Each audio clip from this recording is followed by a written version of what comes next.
Good evening. It's fight night. We're here to see how we do with my heavy metal queen. You know. Last stream we did alright. We had a relatively good result. Stuck snacking here.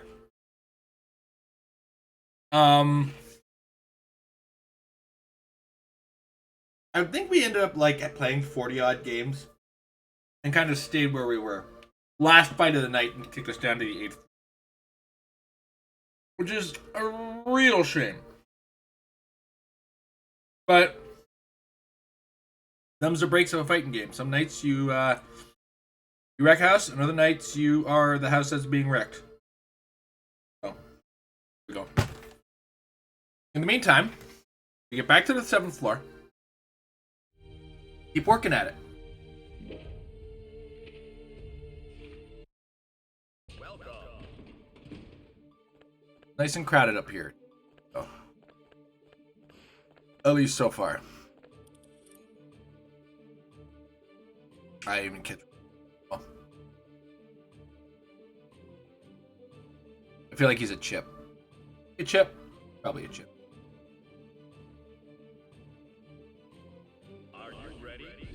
Happy chaos.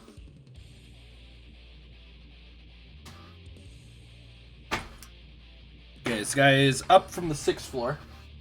Time to find out if he deserves to be there. Are apparently going to have chair problems today. That's right. The kids they don't understand the very small. Oh, this is supposed to be here.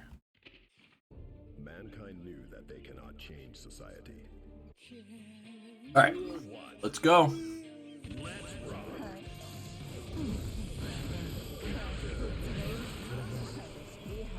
Oh, he's short too, eh? Probably just a run cycle.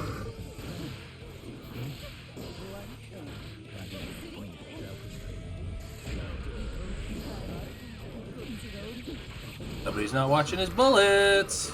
Or he's waiting for a super.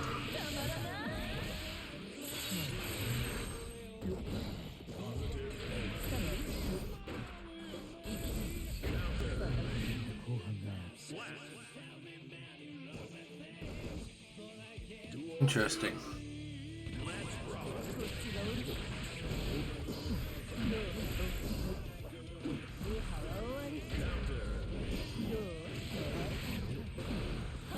Whoop. Got the gun on that one.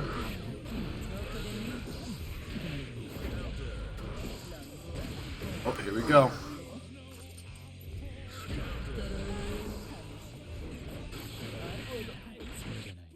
Fair enough.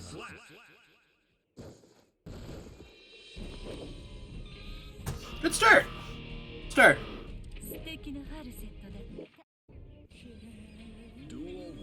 I wonder if he's playing me though.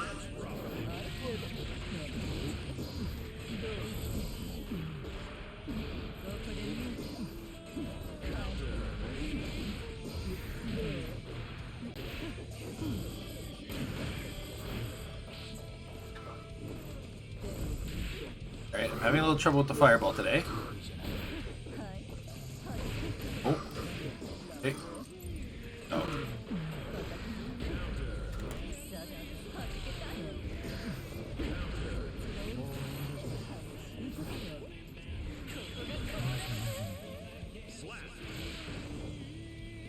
That was a touch of luck. There, you got that. Okay. Learned.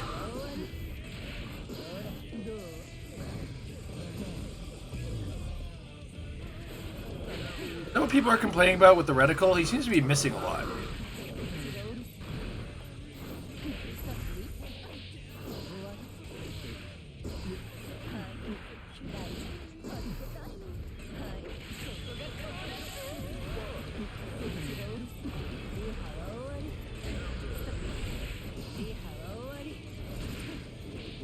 I took the controller way out of the camera. Alright. We're off to a rip-roaring start today, man.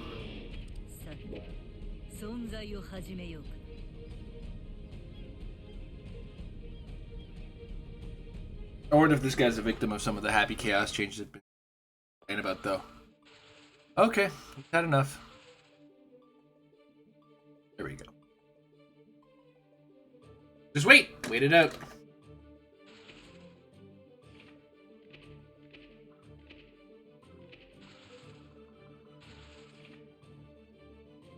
Really slow with it. Are you ready? Ooh, a Leo.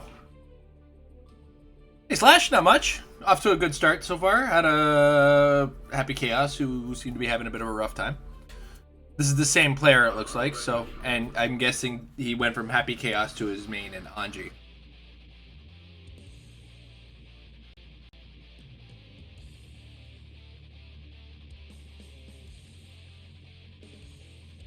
So we'll see how... So, my left arm's doing weird things today. So I don't know how long we have this in us. Because it's been the entire arm. Concerning me a little, but we'll see. But I'm just noting an early twinge in my thumb.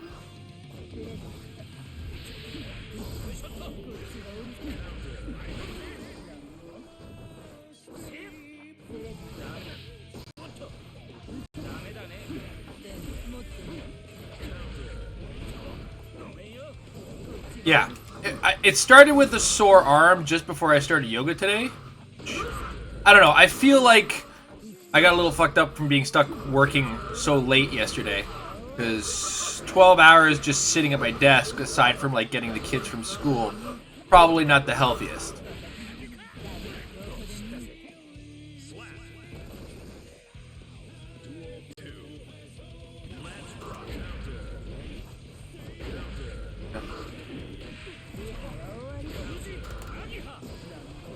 Okay, cool. Cool. Alright, he's going in hard. He's going in hard.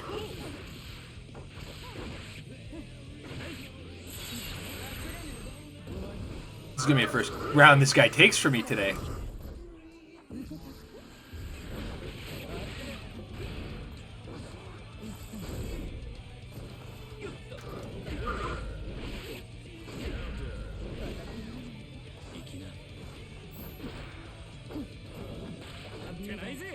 Okay. This is a good grab.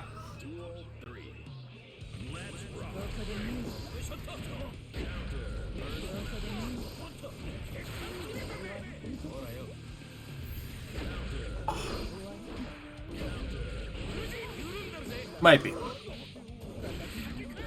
It's not numb. It's actually hurting. Like, or at least the arm is. The finger is a tingle.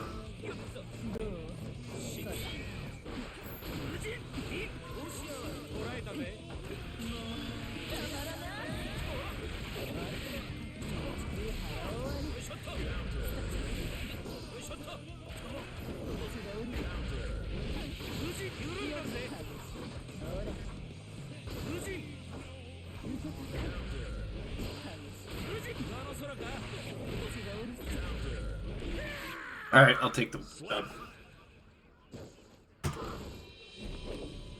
And that's the other thing too, is I have been stretching it out quite a bit today.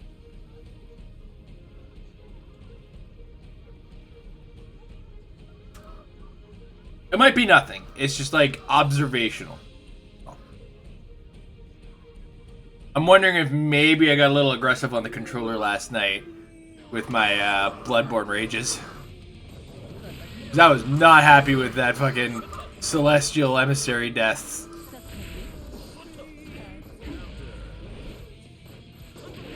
Alright, cool.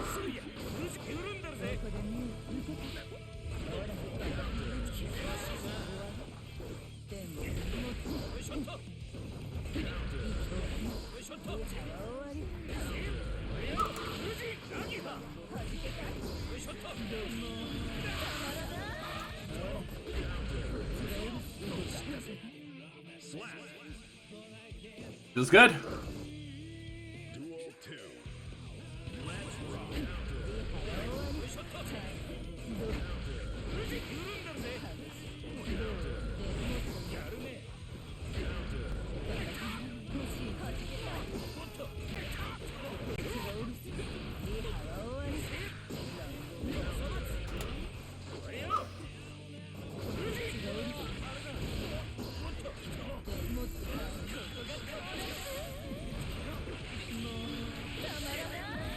I'm starting to think, because this guy is labeled as 6th floor. Trying to get a little concerned.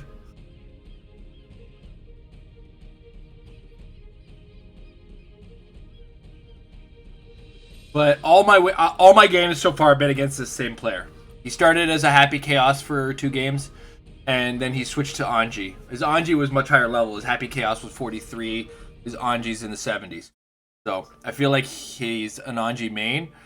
But at the same time, some players I've seen, they get that attitude where it's like, I'm not supposed to be this rank. I should be a much higher rank. I've been guilty of it in the past. I was young once too.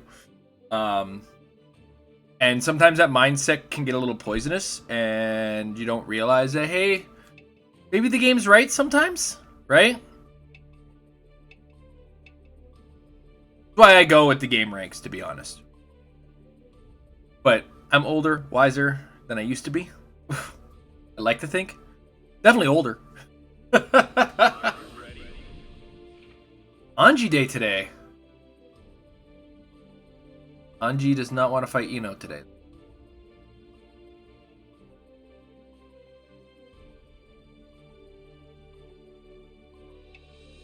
Exactly, that's what I was thinking.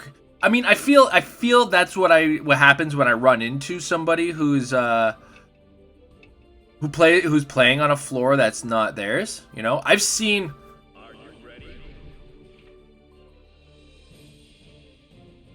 I've seen like level 5s in 8, right? Or floor 5s in floor 8 and floor 9 and whatnot. And they beat me. And it's like, okay, well, this guy deserves to. Can we get him boosted up a little faster? I don't know. Do you rank up? I'm going to go fight that Faust. Because I am sick of waiting.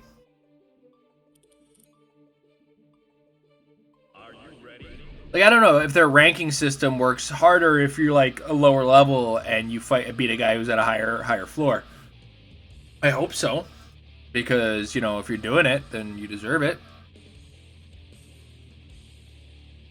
I love that his name is Humble Soul Main and he's playing Faust right now. That means if he switches to Soul Bad Guy, we know what's about to happen, right? I actually didn't realize Video Game Donkey had done a video on Guilty Gear Strive. It was hilarious. Alright, Faust, what are you bringing to me? Yeah. You're bringing your lankiness.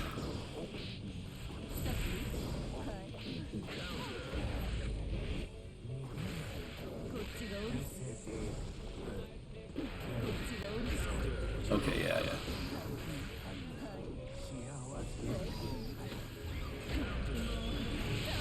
Sometimes that information is out there, you know?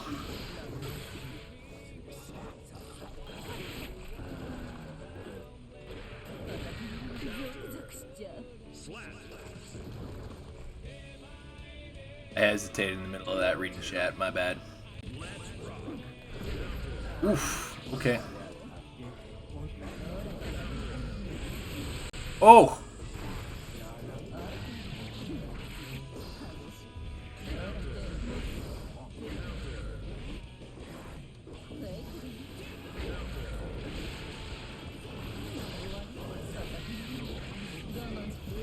You're at the Celestial Colonnade?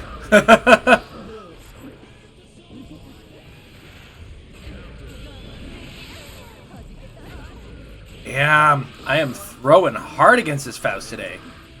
Alright, hold on. Yep, I threw that one. Like, I basically had the win both times and just gave it up.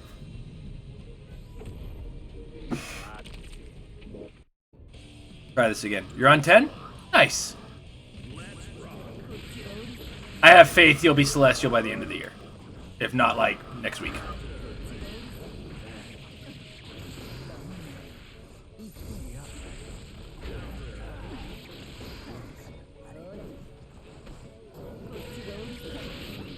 Like, I'm not crazy. The music in this level, or Faust's music here, sounds kind of like My Chemical Romance, or not My Chemical Romance, Panic at the Disco, right?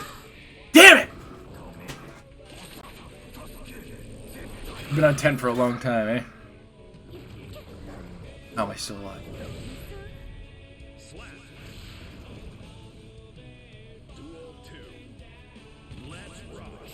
Oh, what? What was that? I didn't even get an input in. Alright, Faust.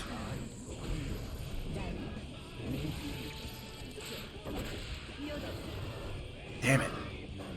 I'm getting wrecked right now, and I gotta fucking up the game here.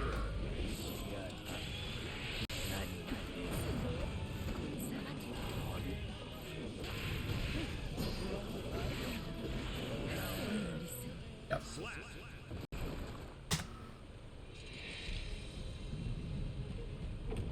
I'm down 2-0 now. This Faust is wrecking my face off.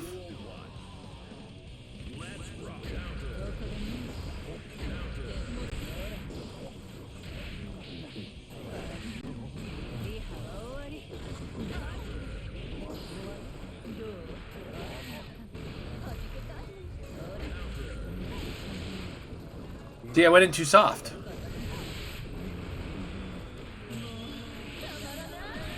Oh, this guy's good.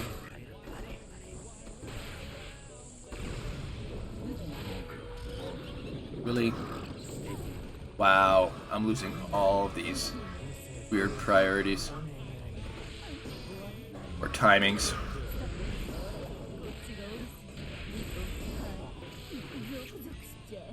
Alright.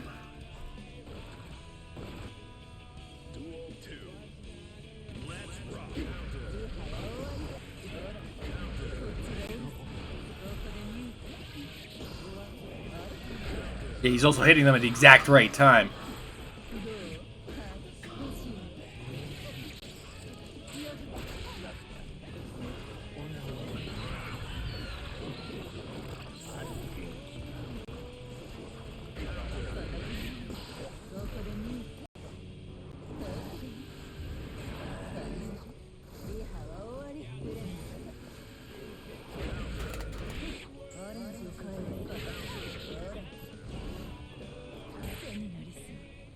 I didn't win a single round against that guy. That was embarrassing. And I gave up like three rounds that I was ahead on. Fuck.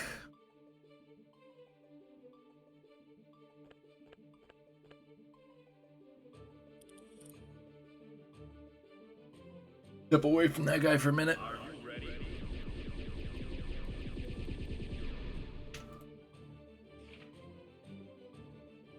Ah. Rude. Fine. I'm just gonna take this one. Yeah. A lot of people sitting in stations not playing. I eat a ship.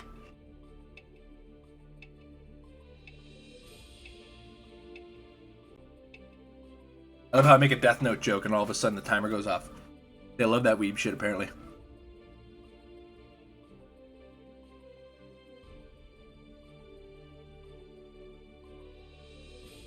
God, am I gonna be fighting that ship? Dude, just play. You have two options, man. You just play or you get off.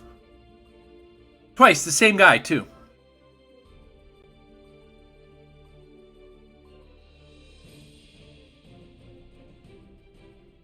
Oh, I said the game liked that weep shit because it gave me it started giving me the countdown time in a second. I made the Death Note joke.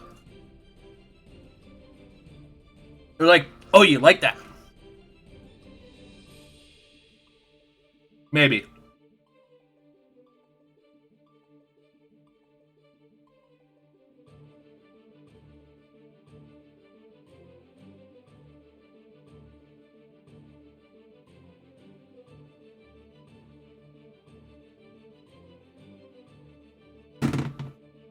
There's got to be characters where it's like when you lose, it does not feel good, right? At first, for me, it was Soul, but I've kind of come to terms with the winning and losing in that situation. Axel is still a feels bad loss to me, but Potemkin is still my nightmare loss scenario. Like, that guy beats on me, and it feels bad.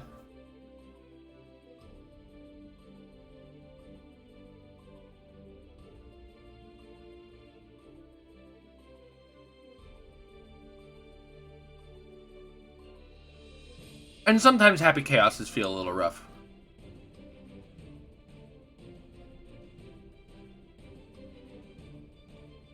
That gonna be my biking? Nope. This Kai is sitting in stations and not taking matches is actually kind of getting annoying.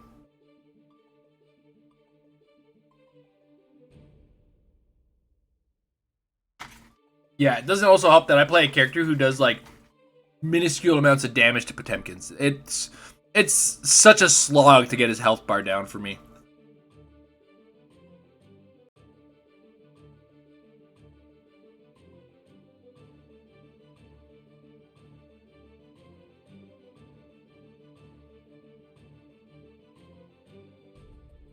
Uh-oh.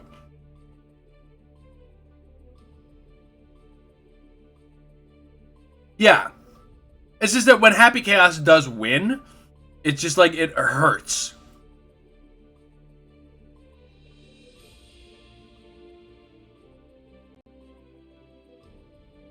Are you ready? Like, you came to me, you better accept this, Gojo.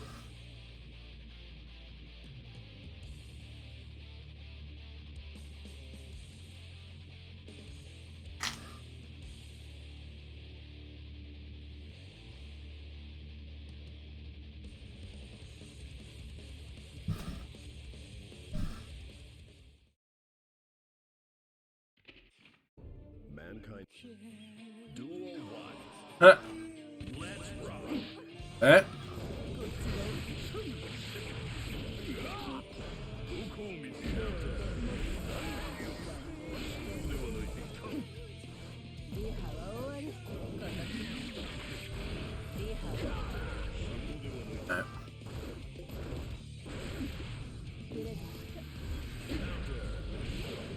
That was supposed to be a launch. This is my bad.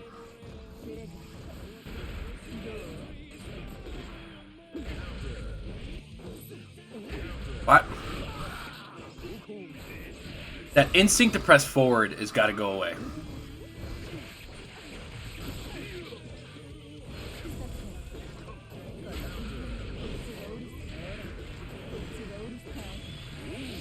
Nope.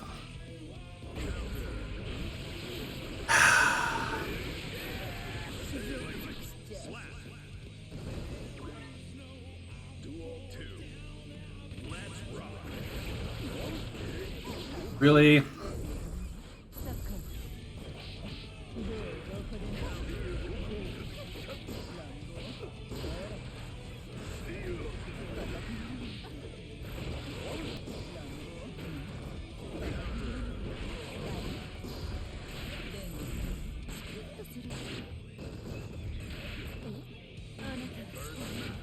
Okay.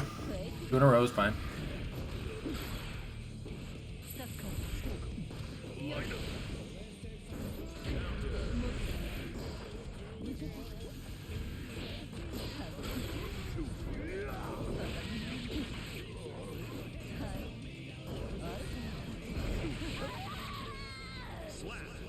I can't believe I whiffed that so hard.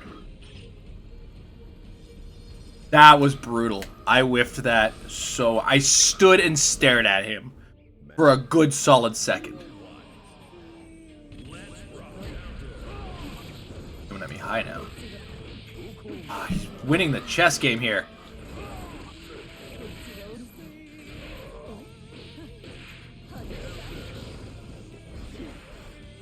Incoming.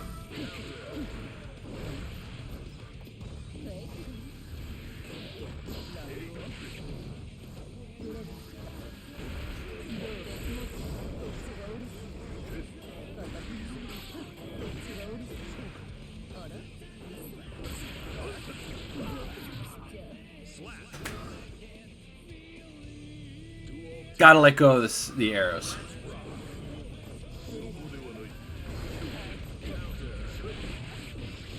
Fuck.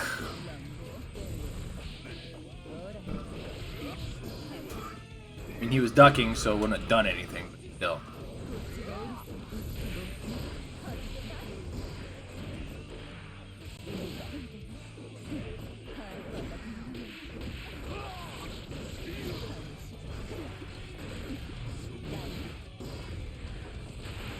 Fuck. Okay.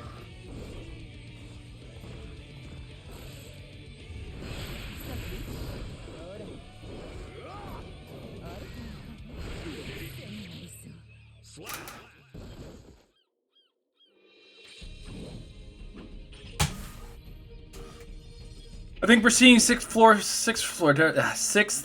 today at this rate.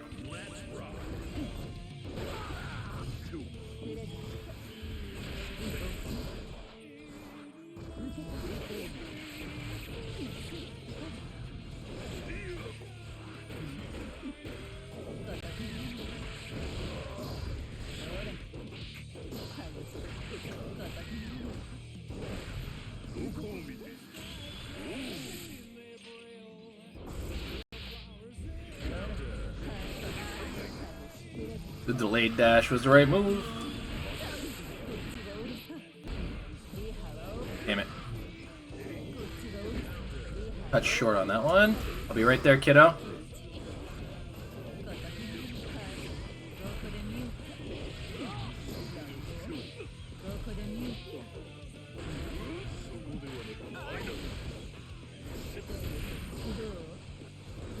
No!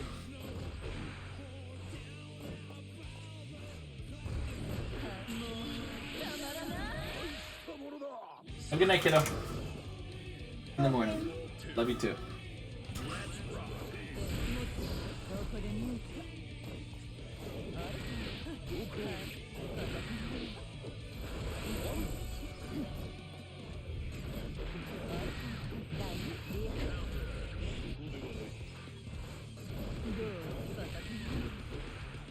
I'm not the only one who saw that. Okay.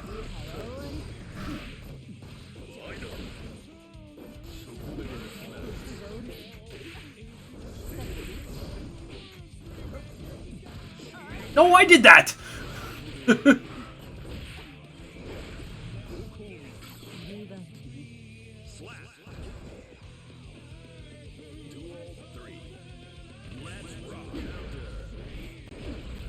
Fuck that sword, man.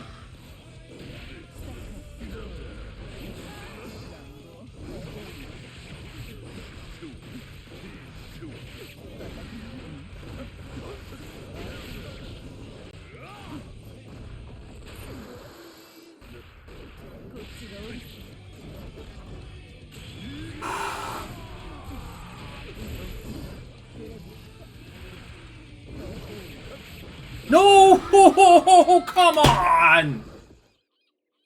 How does he recover that hard off of that block?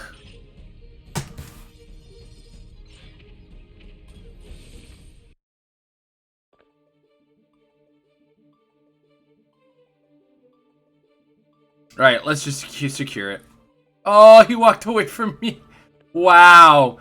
The savagery. Alright, we'll go back for more. Or it won't. Are you ready? Pretty sure I've been trying it, but...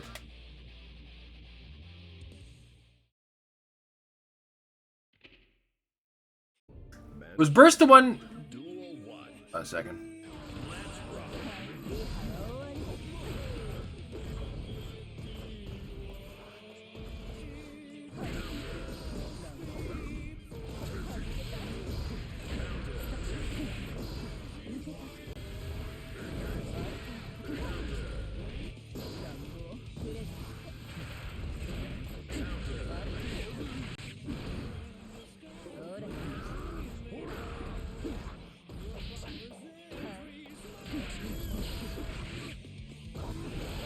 Oh, I pushed forward by accident on that one.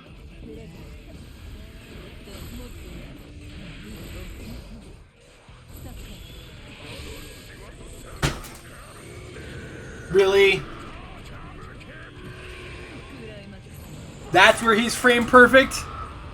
God damn it.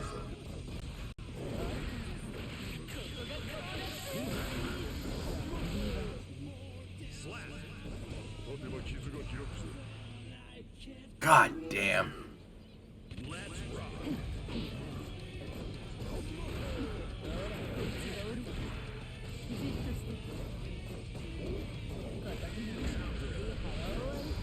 Okay.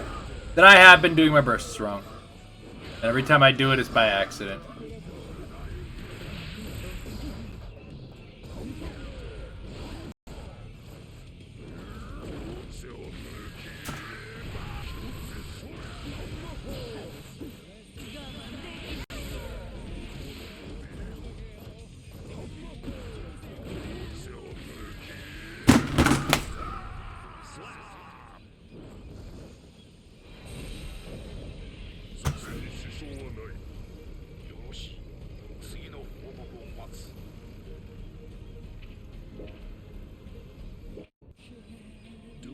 I feel like today I'm walking into everybody's frame perfect defense.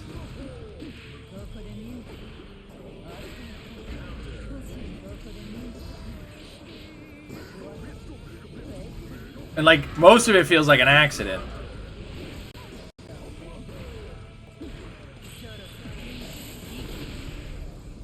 Cool, that worked out fine. This guy's just trying to... I think this guy is just trying to force what fucking... Potemkin can just work through.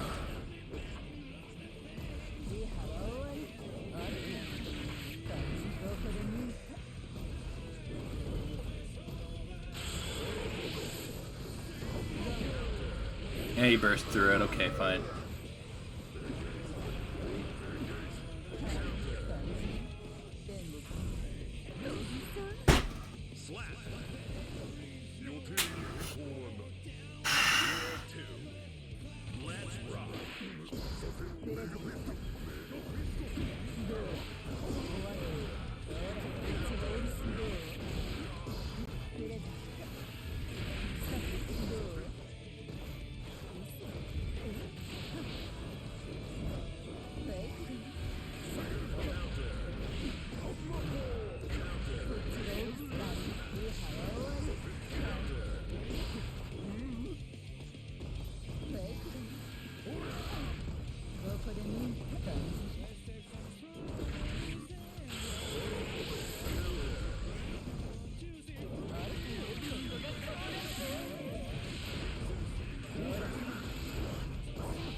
Oh, come on.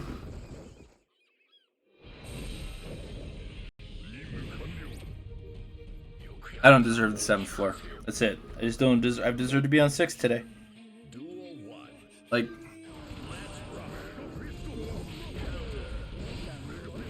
You're gonna start that now, eh?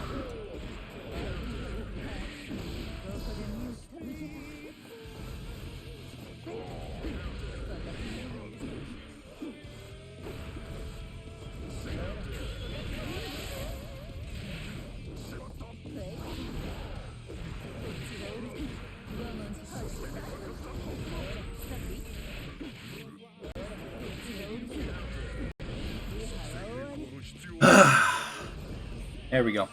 There we go.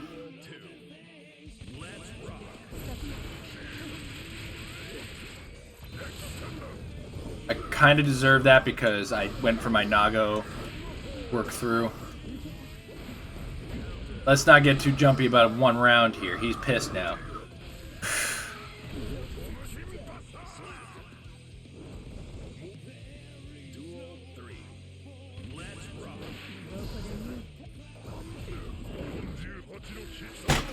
Are you fucking kidding me?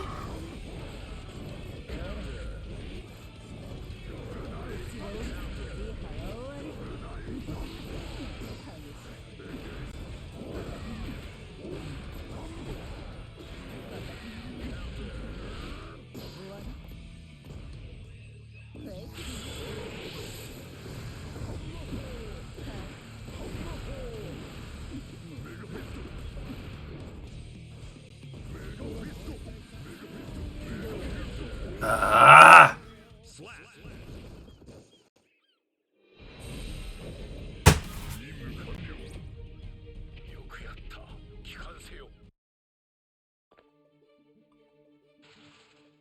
Not gonna lie, I thought that was gonna be the one that puts me down.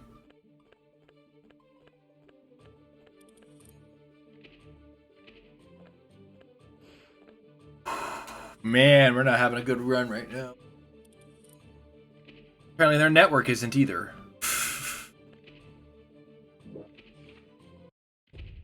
Reset the lobby. See if this helps.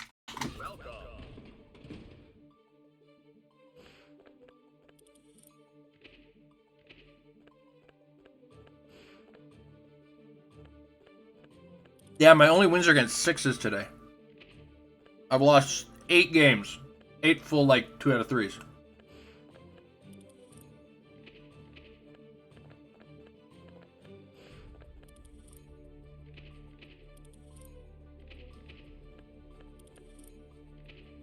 God damn. Ark, man!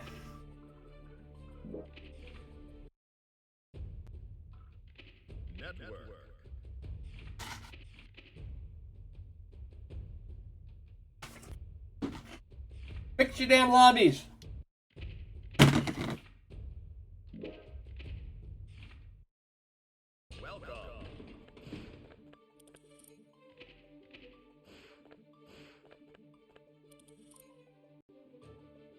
Here we go.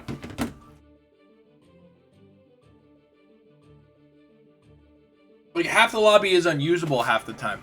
It's actually very annoying. Not gonna lie.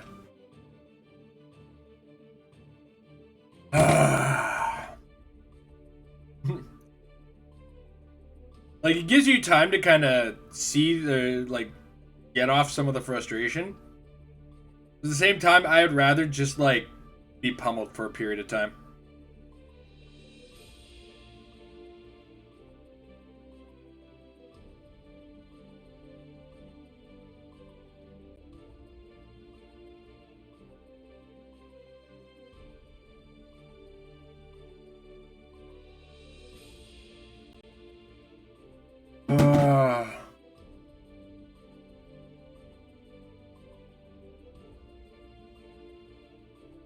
You know what I think the worst part is I do have to, like, kind of cool it a bit. Are you ready?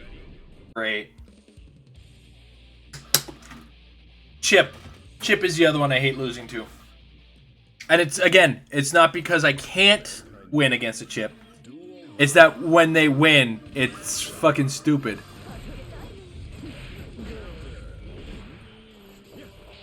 Motherfuckers zipping around.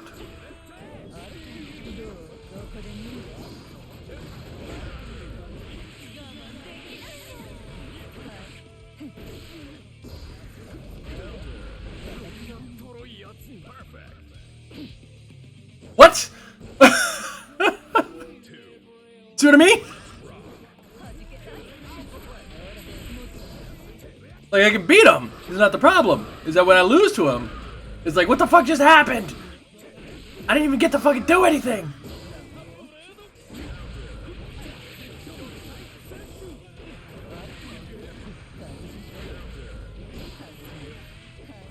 That and I've been bursting wrong, so.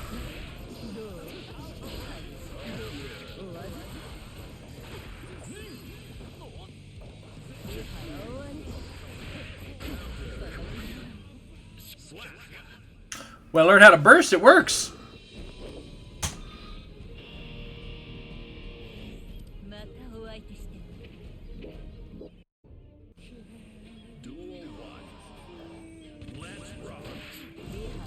Oh, he's a short one. Wonder if it's just a short dash, though. Oh, he's just a big old shorty.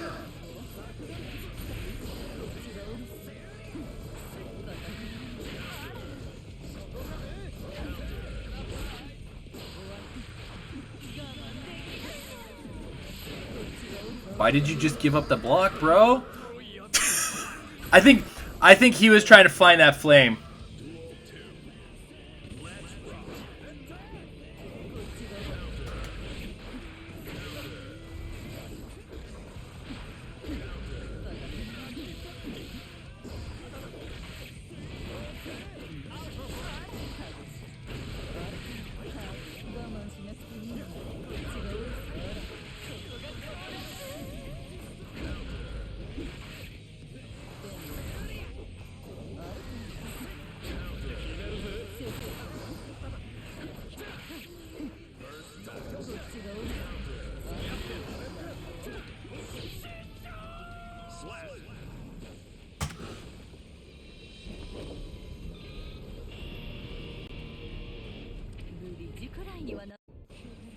Duel 1. Let's rock.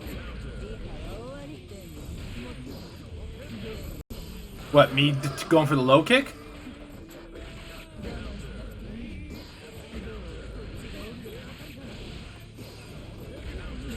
It felt like the right thing to do.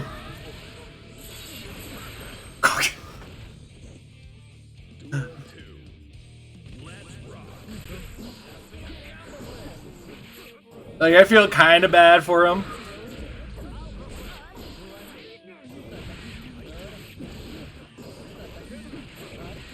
Like, I gotten 2 perfects on him.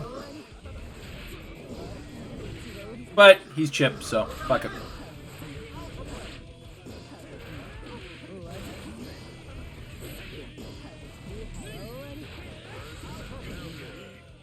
Slap.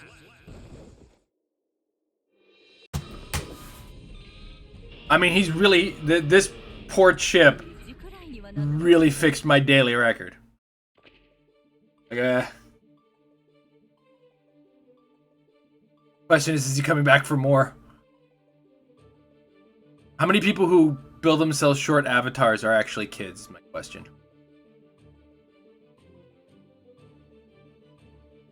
Oh.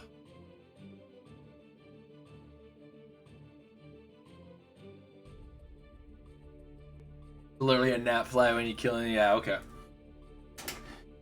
Yeah, I think currently I really got to work out my damage maximization on Potemkin and Nagos. I feel like it takes forever to kill those guys, man. Like, jeez. And I think part of it is just Ino herself is at best, right? Is that a heavy metal witch who's massaging me? Alright, soul. What kind of soul are we about to fight? Try to fix my posture. It's gonna be first here. Yeah.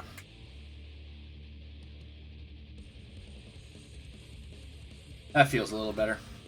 This guy's a 5th floor soul. Let's see if he's right.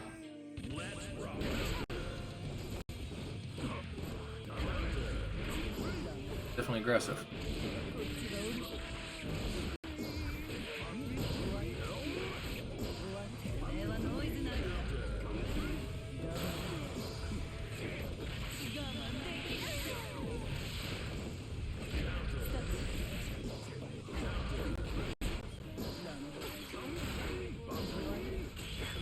Uh-oh. Do another jump!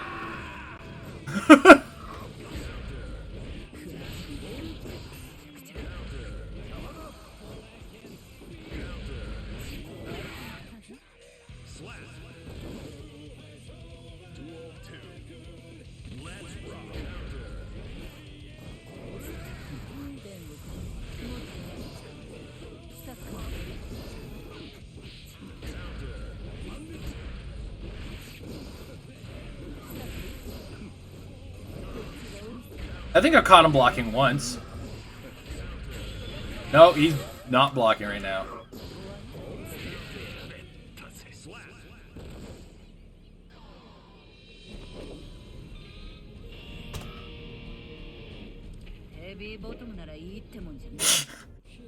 I mean, he's not refusing, he's just not doing it much.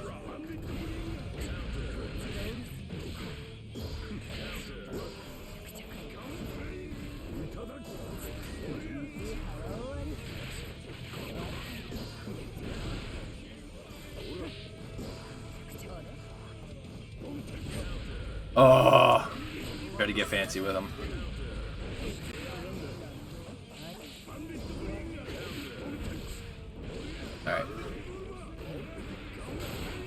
Alright. Thought it was my turn a little early. That's fine.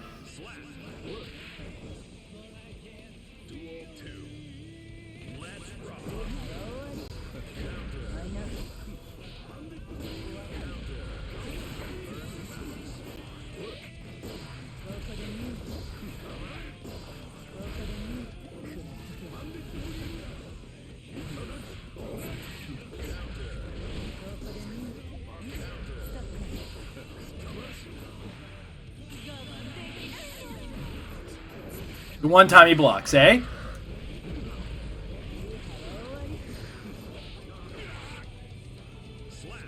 Duel 3. Let's rock. Probably could have gotten away with the 6P on that one.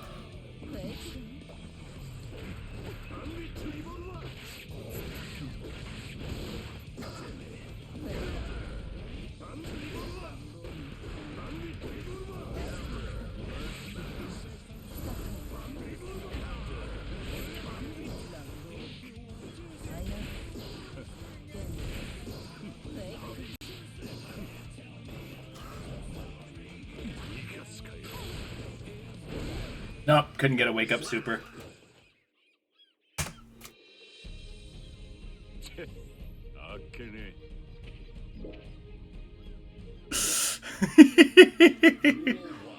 Fair point. Ooh, he went low that time. Ooh, could have just blocked. Woof.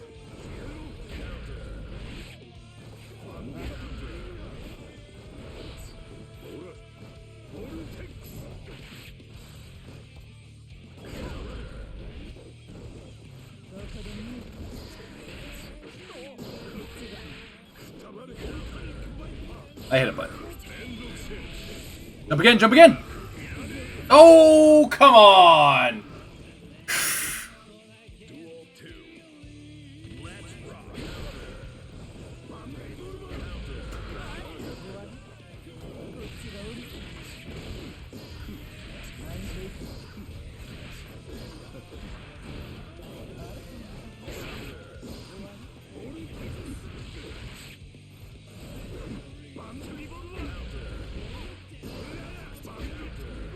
Sure.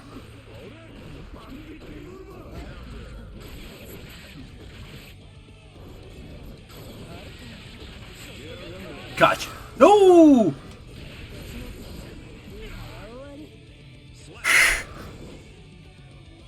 Duel 3. Let's rock. Okay.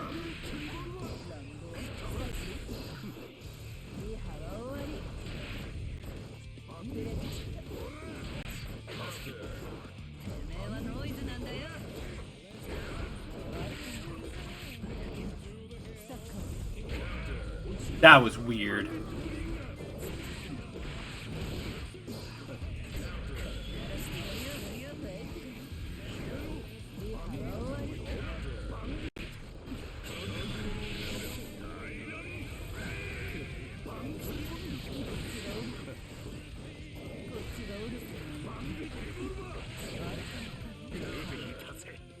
Is 6P.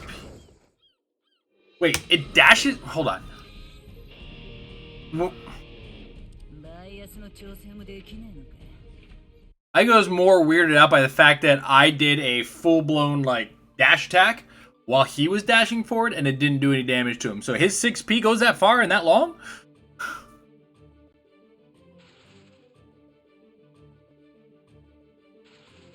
Or did I misread that situation?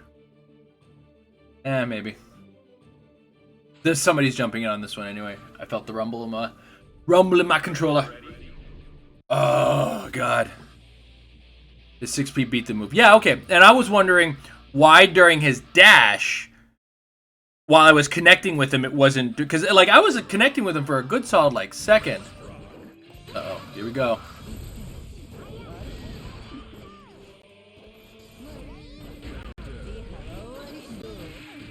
Damn it, May. Stop ducking.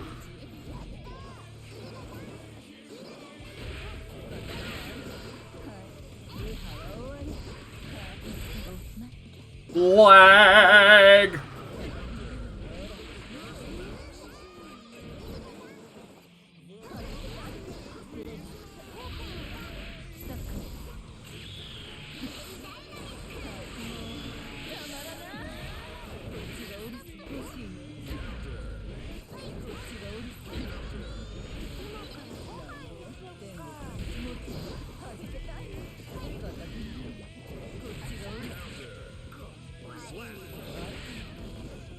We're gonna go back to it after this. That was hold on.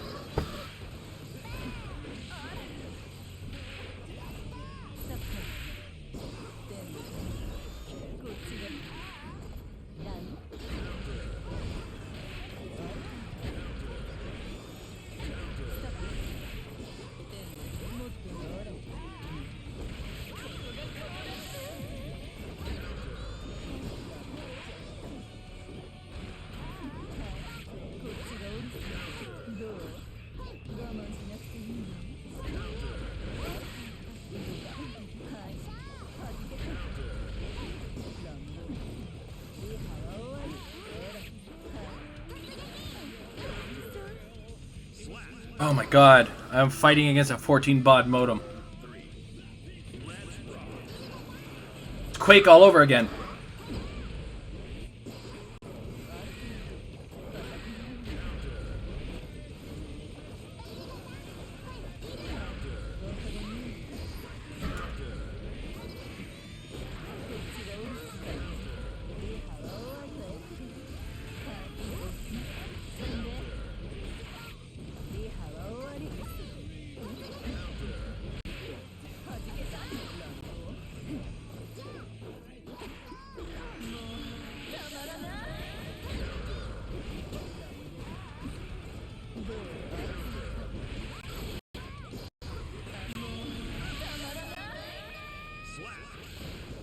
Now it's a win.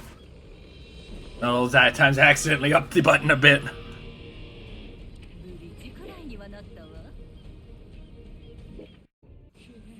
Duel 1. Let's rock.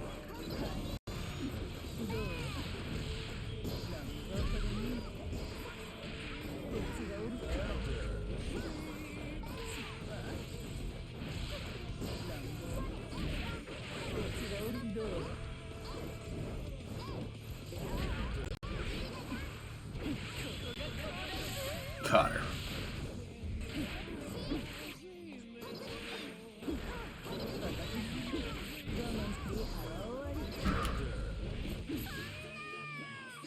I'm pretty sure when this match is over, this guy can't wait till tomorrow to find out if he won or lost. Fucking playing by Telegram here.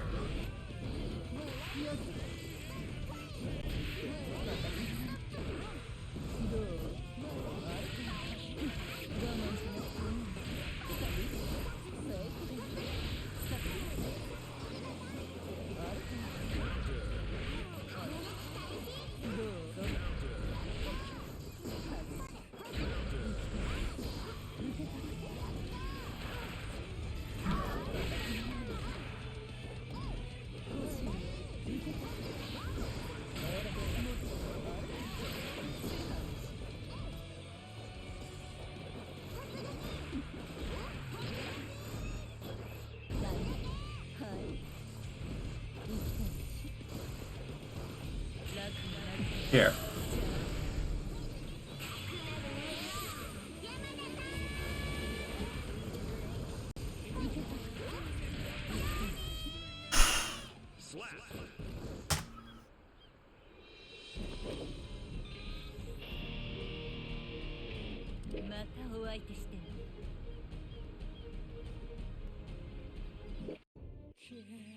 Guy must be so excited to be playing on Pure Later right now. Gonna get these fucking game results overnight.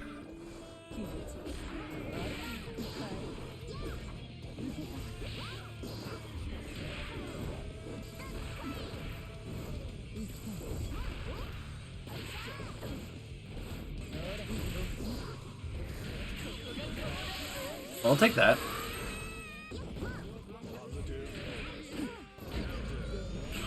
Oh no, no, no, no, please tell me I'm blocking.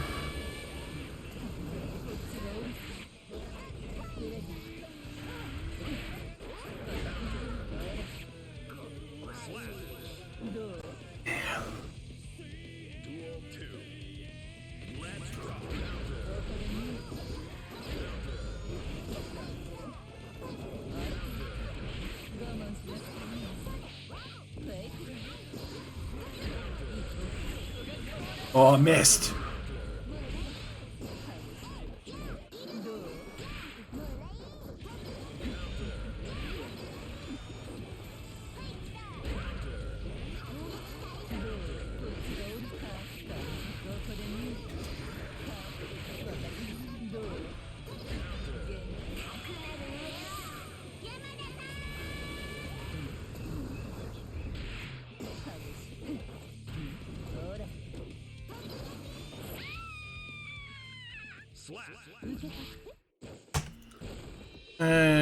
Keep an eye on dashing if they do it a lot. It's also the big swing. Yeah, the big swing, it just gets in my face. I've had games where it's like swing after swing after swing after swing.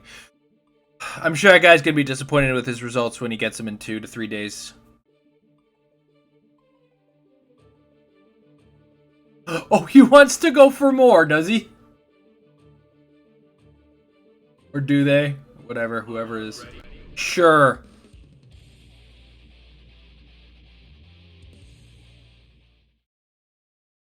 Duel 1. Let's rock.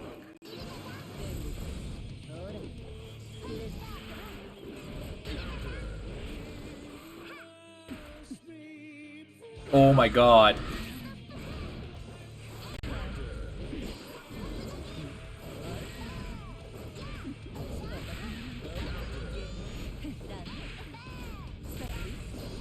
Dude, your modem's great for the Doom tournament next week.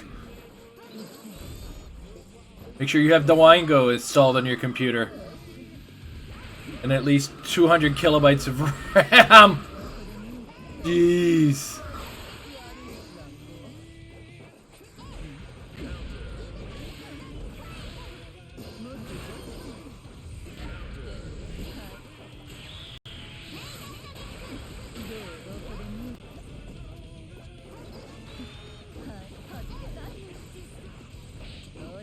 Wrong one. It's a punch!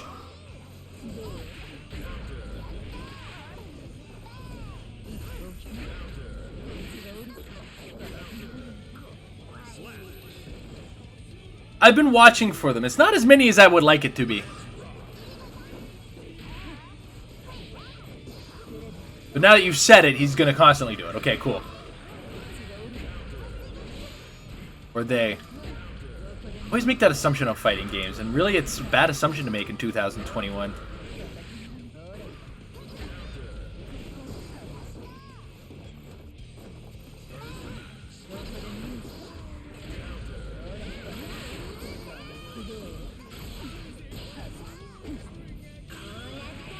Here we go.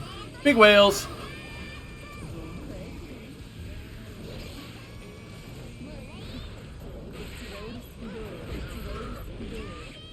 Sure.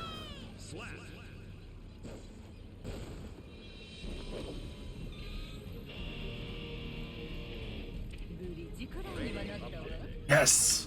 Oh my goodness, I just need to be away from them. They basically fed me to 7th floor. Or the 8th floor. Alright, a good time for me to take a washroom break. I'll be right back.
Yeah, let's do the replay thing first, because I do want to look back on that.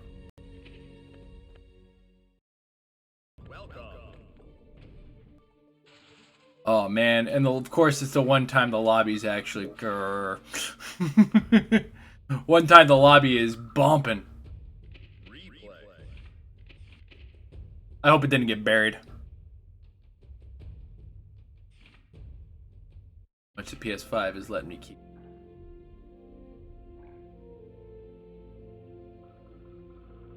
Alright, here it is.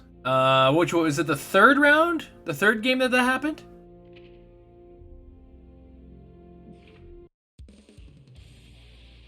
I think it was the third game, because it was...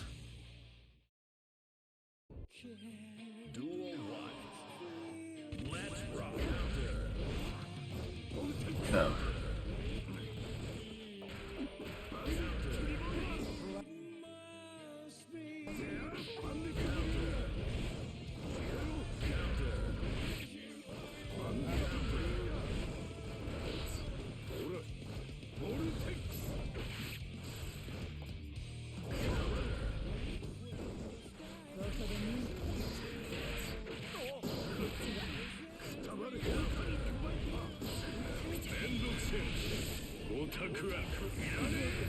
Ah! I needed to jump forward on that second jump. I remember that. I remember yelling about that.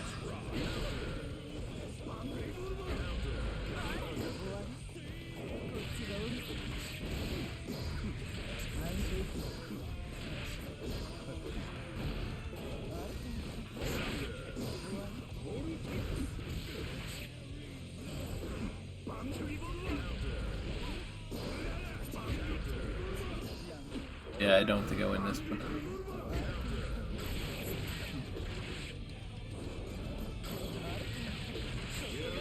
It wasn't this? Maybe. Okay, it definitely wasn't this one. I think it might have been this round where...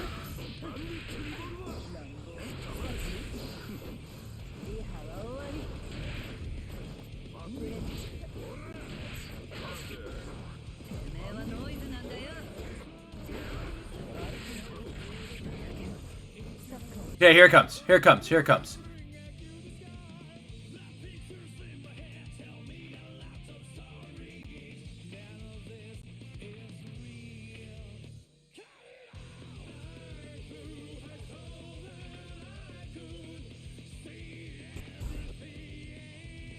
See, right there. Right there. I want to...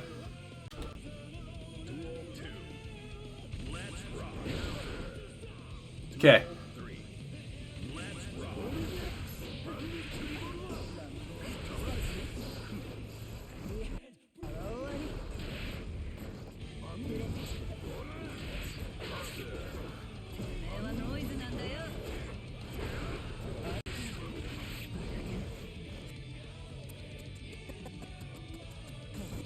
Okay. So he's dashing. How many frames of this dash here where I'm connecting with it? This is the part here. The 6P in the middle of it, whatever. Like, how many frames of connection do I have to have while he's in the middle of the dash, too?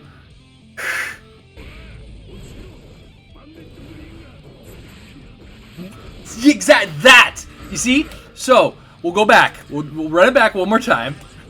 Because this is what's driving me nuts.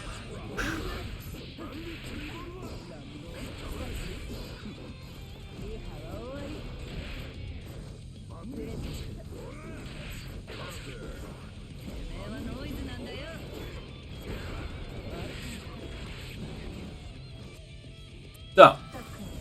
Oh, I missed it. Do it one more time. We'll do it one more time. They need a rewind on this, too. I know rewind is hard, but...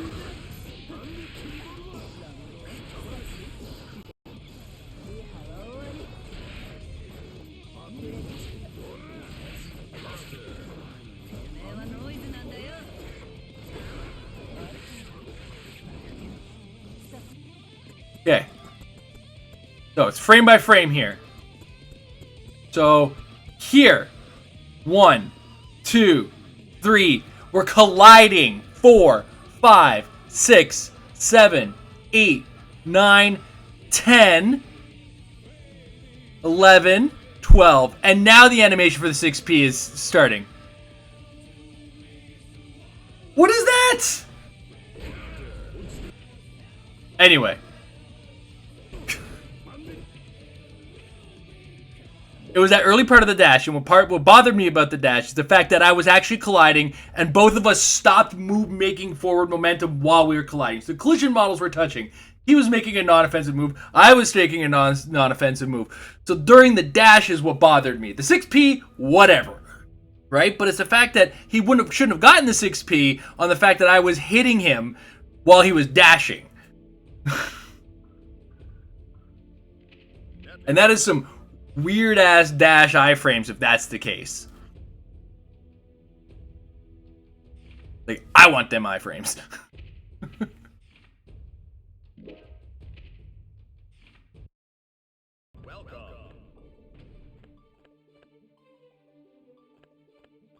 Then again, I just have a weird-ass dash playing, as you know.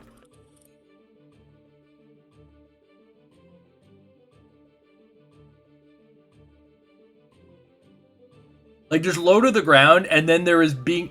Like, if he was low to the ground and I did a My Chemical Addiction, sure. Okay. Way over his head, whatever.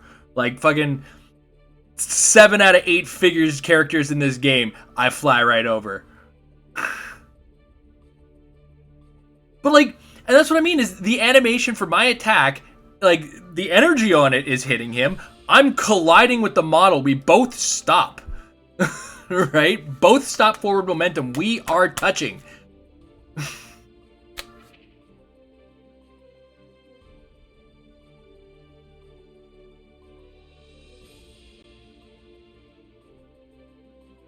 It's just, I think what, like... For all the mechanics in the game, I'm not bothered by the mechanics of the game as much as I am bothered by the visual of that. Right? The visual of that is what gets me.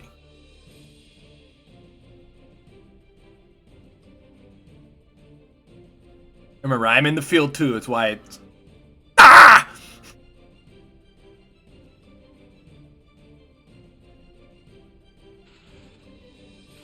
And I don't work in fighting games. It would be so. I think that would be something that's fun, working in fighting games.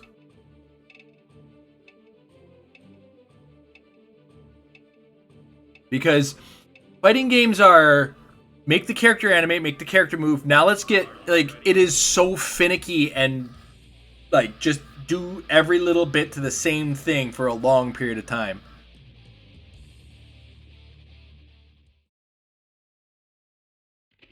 This is the 8th floor Nago, right? Oh, I gotta do that, yeah.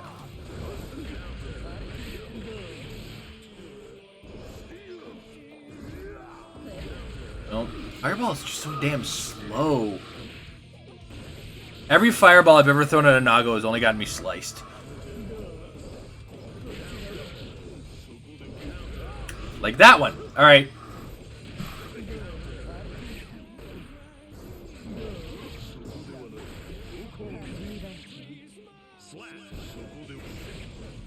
I might have to go get the shot glass. We'll see.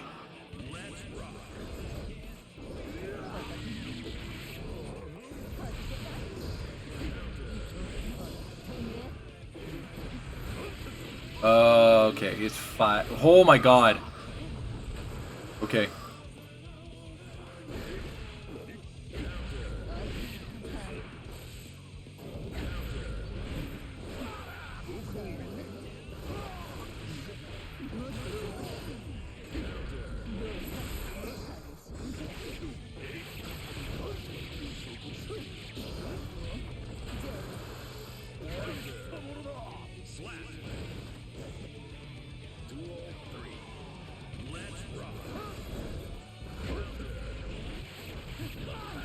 We gotta do something with that jump from now on.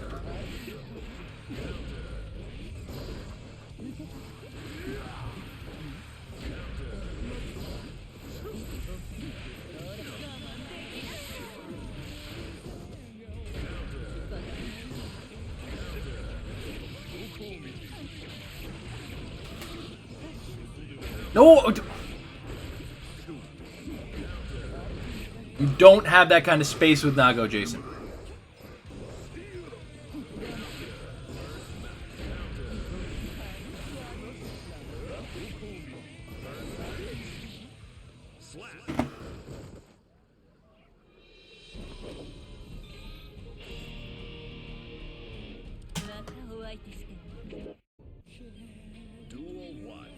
Right.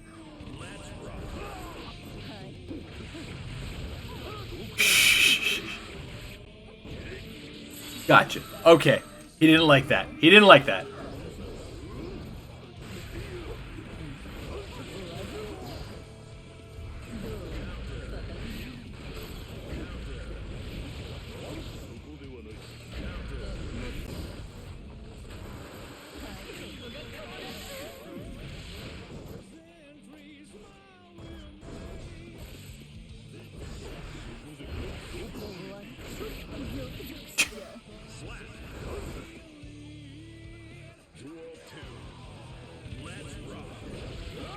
Alright. Catching on to the fact that I'm doing that.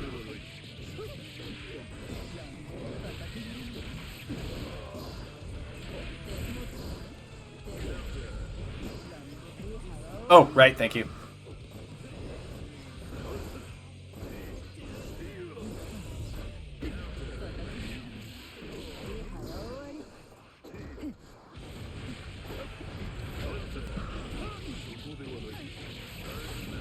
Yep,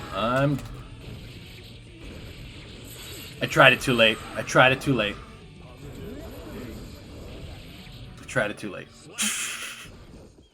I was already peeled against the wall. Kill that. That and that. In case I accidentally hit some buttons. Fat fingered some of my buttons on my stream deck there.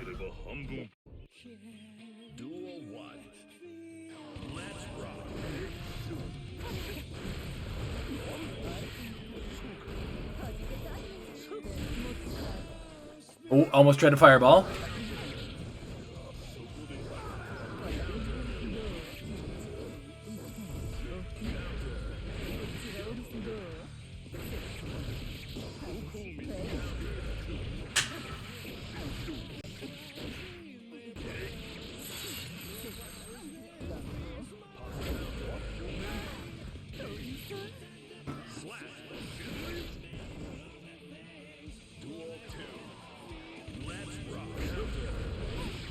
Damn.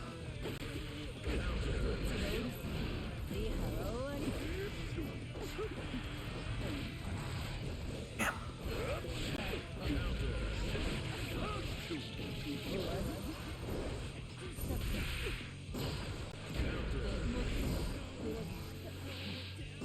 Okay.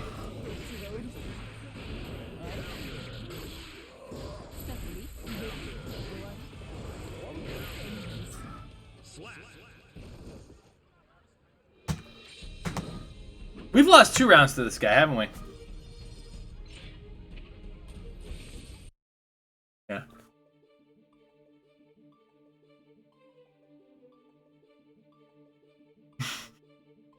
I love the image of me just being flat on my face going, thank you! Thank you very much for that! Alright. Let's see if there's anybody other than this Nago. So I might be refighting him.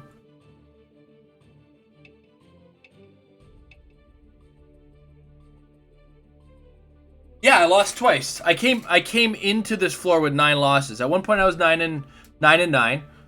I came into this floor 13 and 9, and I just went 1 and 2. So I should be 14 and 11, right?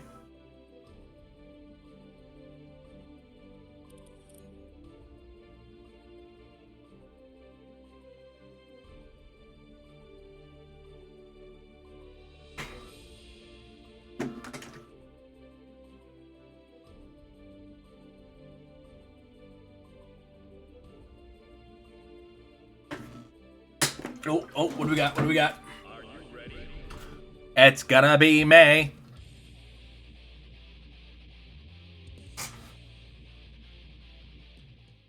Alright, May, how you coming at me today? Purple. I like it. And it's an anchor May. Okay, cool.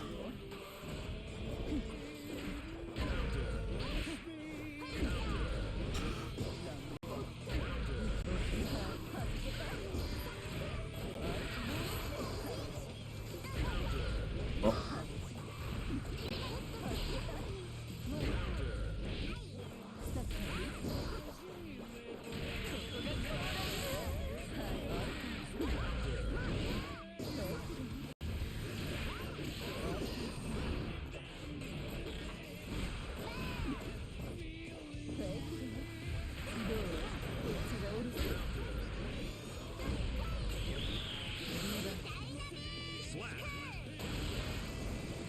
Good turnaround on that one.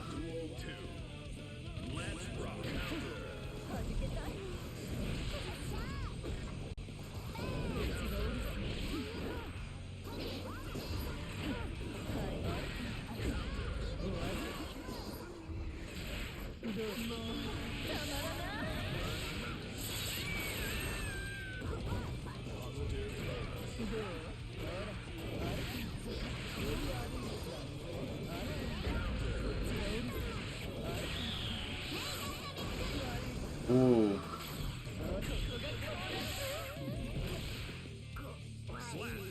I like that the anchor is an extension of her, at least.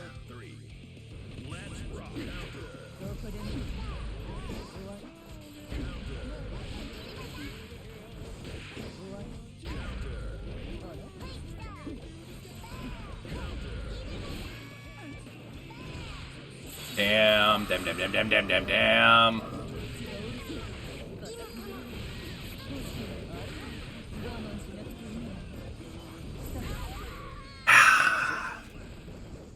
Got caught on that one.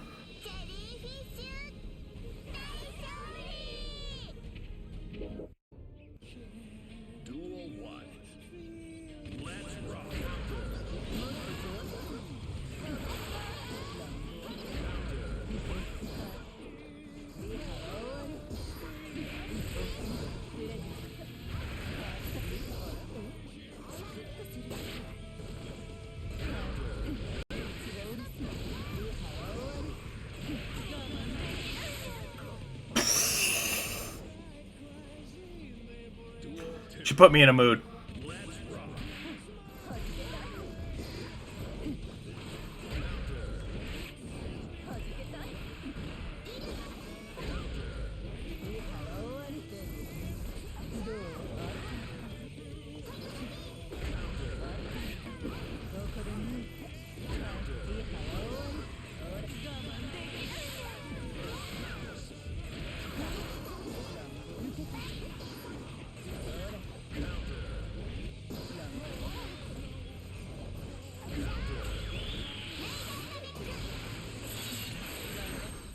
I dedicated that one to you. Not this round. Fuck! I threw the round afterwards, sorry.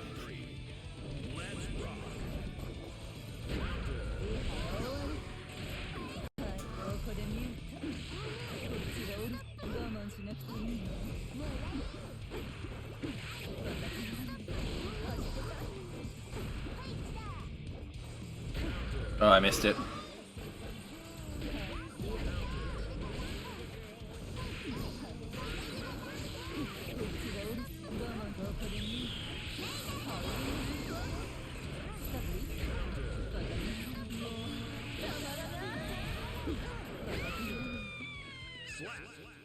Exactly. I did as Ludwig says. You throw for the content. I don't want to talk about that burst in the middle of her super, though.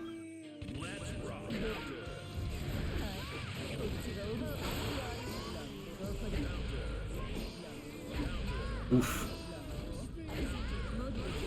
Okay, let's talk about this for a second here.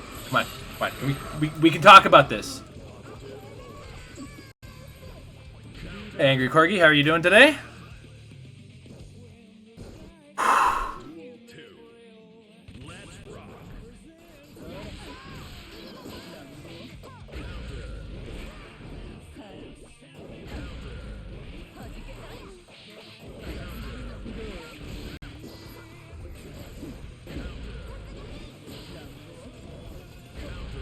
Come on now.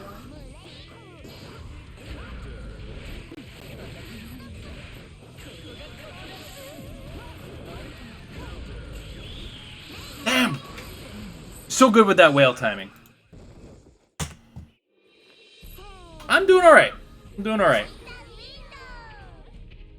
I'm up on the day so far, so I'm not going to complain about that. My thumb is holding up a little better than I thought it would, but I have been kind of chilling on when I get a chance and an opening to do so. I'm not going to do it to him. I'll let somebody else. Oh, are we doing this now?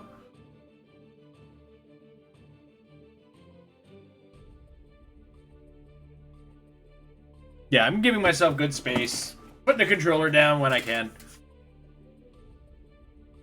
I've had some pretty good games today. I had a bit of a bad stretch early on. I thought I was going to get dumped down to the 6th floor, but we got it back up to the 8th floor. Off of the back of, I think, one player. Am I remembering that right?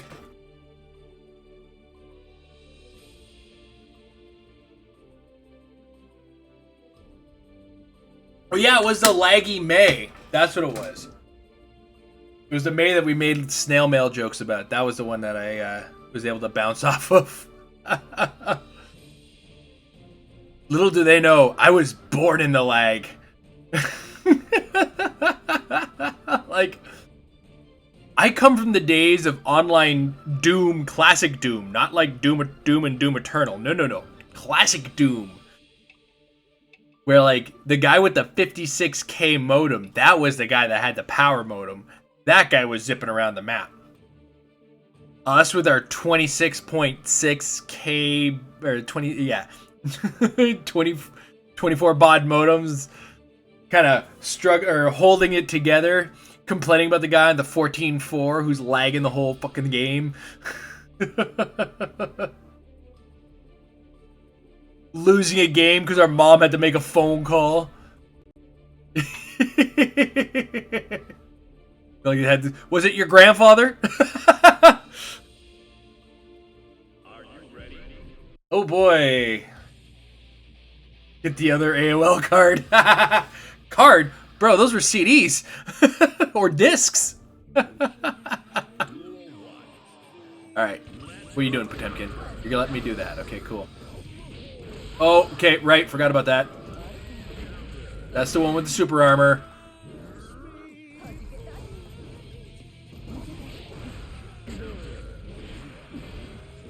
Yeah, I'm not capitalizing on that properly. Oof. I'm getting a little too... Yeah, I remember that.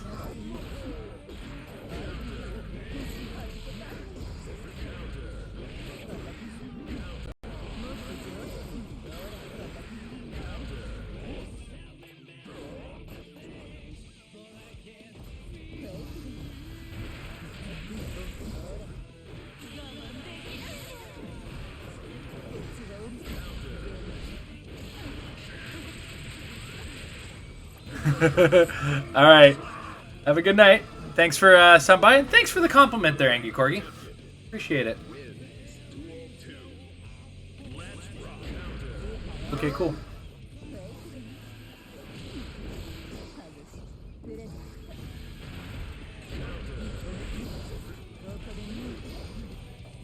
Come on. Catch him! I got a little aggressive and let him have a turn.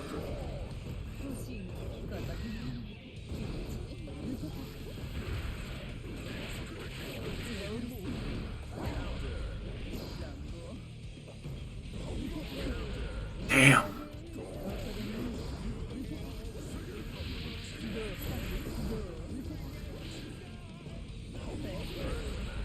He caught me on that one.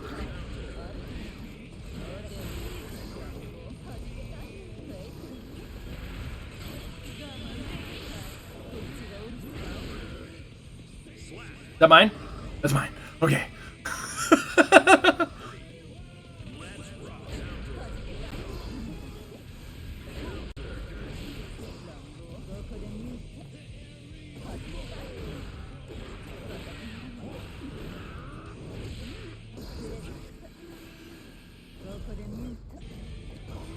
No, every time.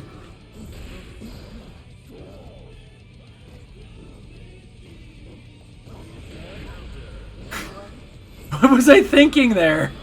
I knew he was going to do that.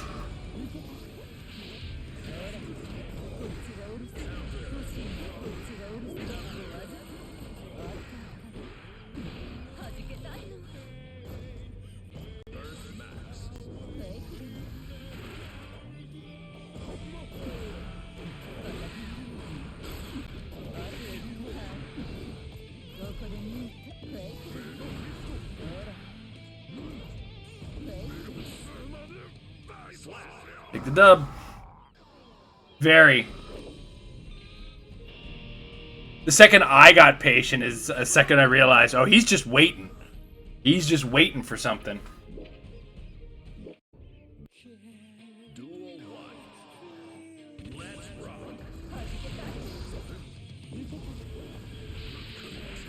Joke's on you, I was waiting for the confirm.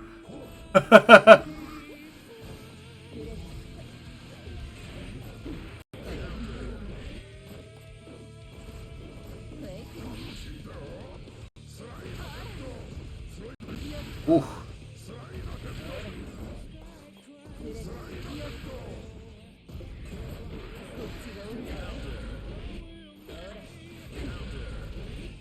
Okay, cool.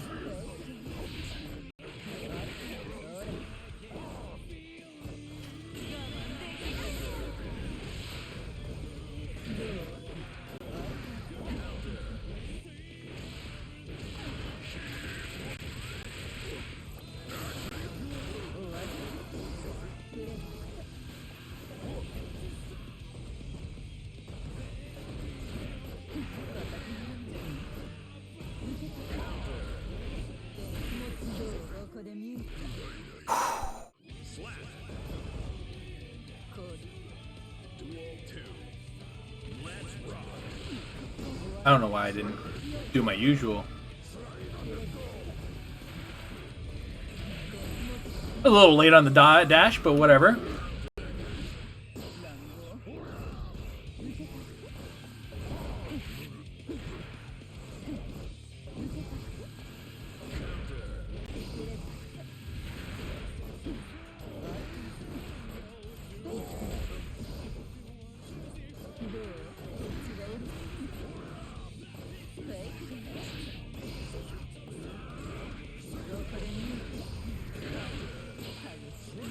Oh no!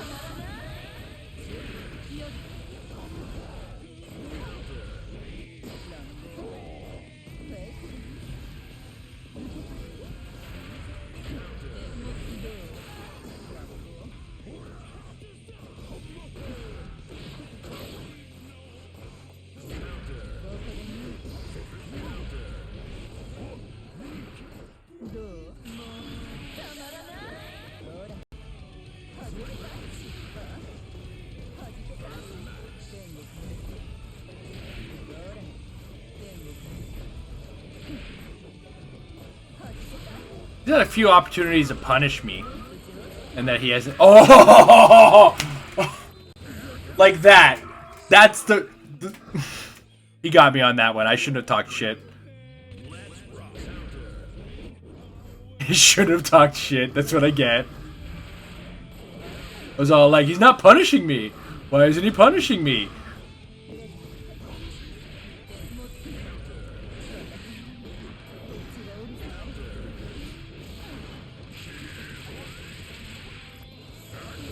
Right after I fucking say it, he punishes me.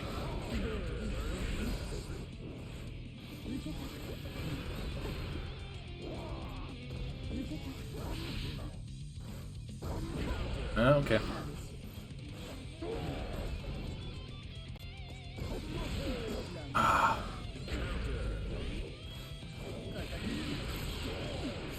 Yep. All right. All right. This guy's good. This guy's good. He's working around me. We're 1-1 now.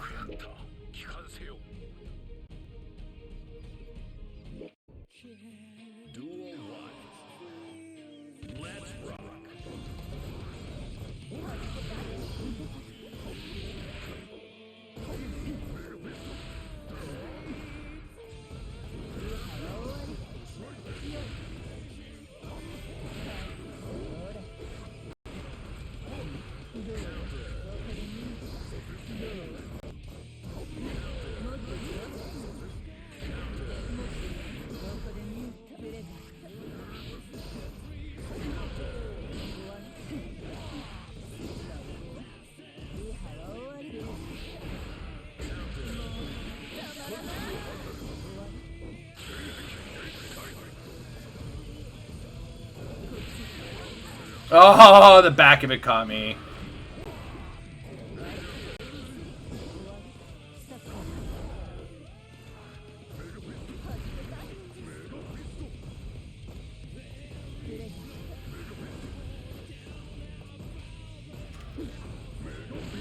Damn it.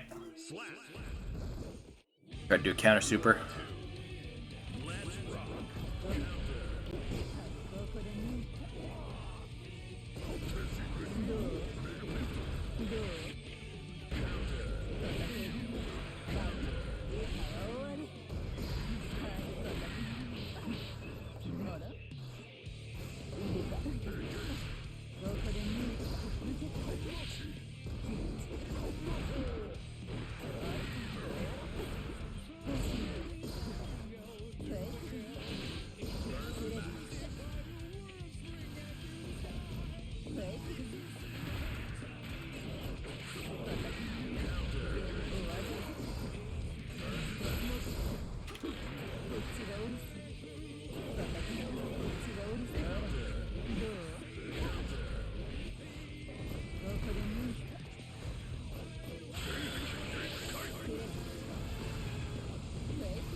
Apparently I was being a touch too passive there.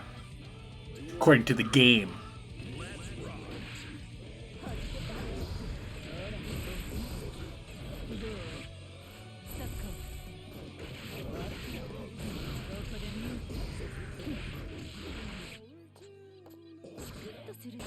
Okay.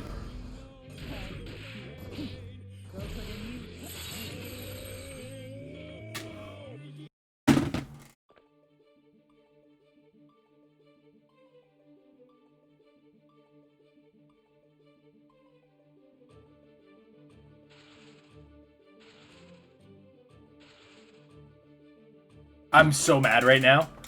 I'm so angry right now. I'm so mad. I had to hit him once and I got the win. Like, and he had clearly given up.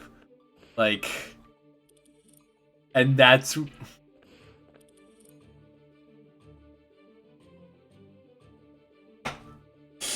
Oh man, I don't know if I'm more angry or annoyed. Or if that was like a rage quit. Because it felt like a rage quit. He just stopped playing. Right? But like it said that I got disconnected. Are you ready? Alright, Jim.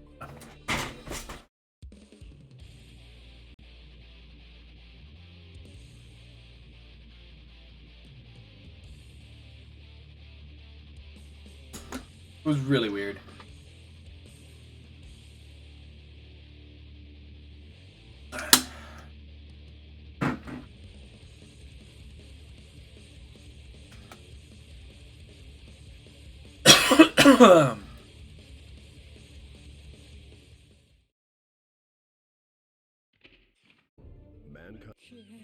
All right. Let's rock.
That was an attempt at a neutral.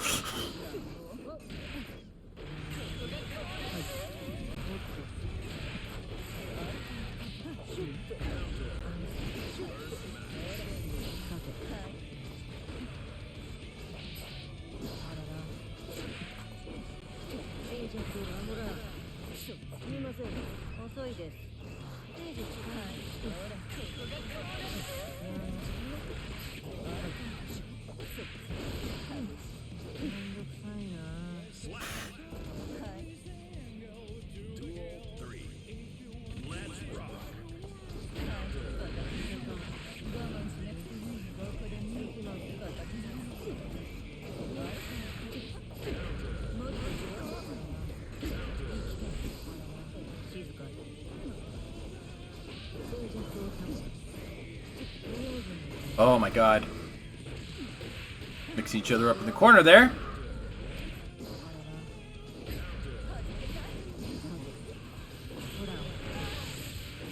Oh, they caught on that one.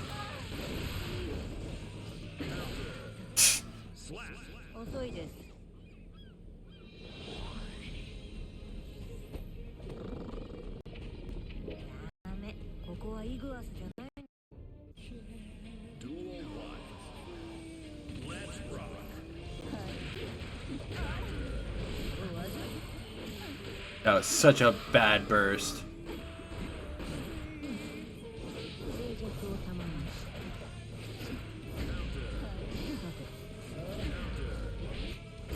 I mean, it would have to, considering I did it, and what happened there.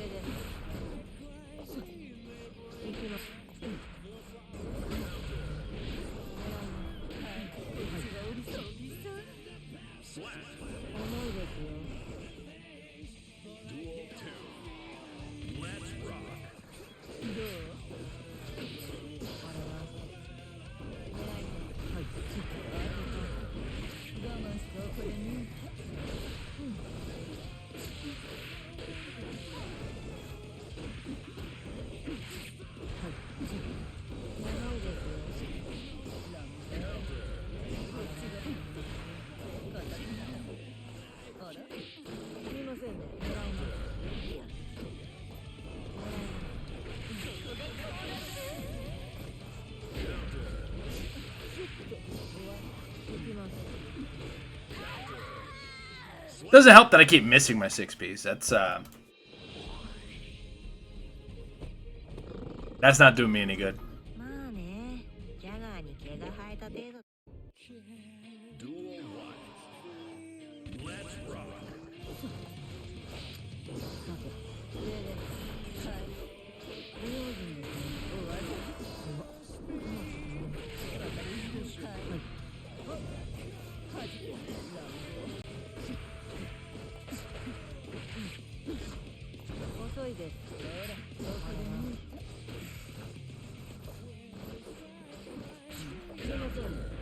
I was pressing buttons, I got it.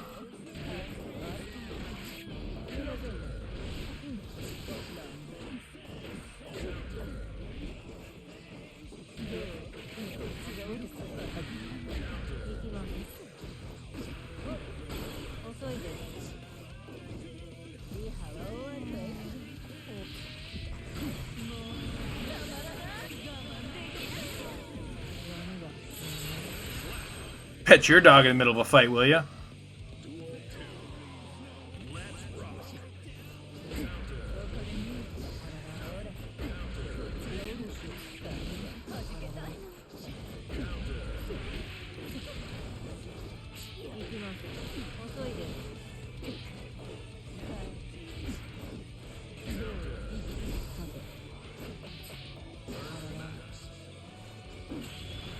Damn, what a whiff.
生えた程度だったけど Love when they kick through fireballs. Oh.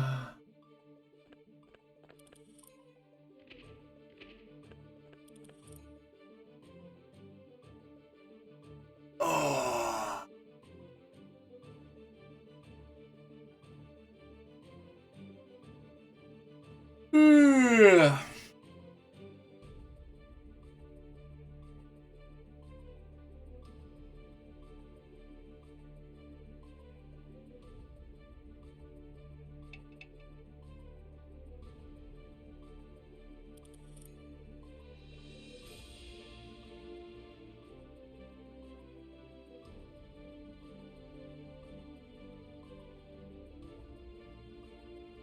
Alright.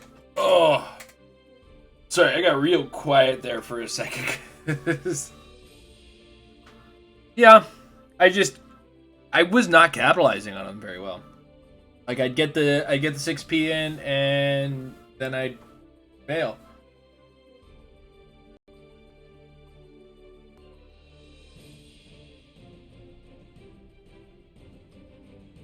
Are you ready? Alright, happy chaos.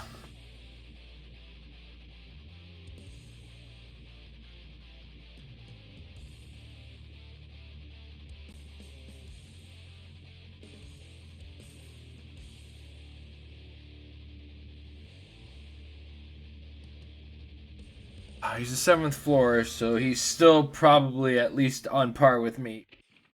Man. Duel 1. Let's rock. I pressed a button.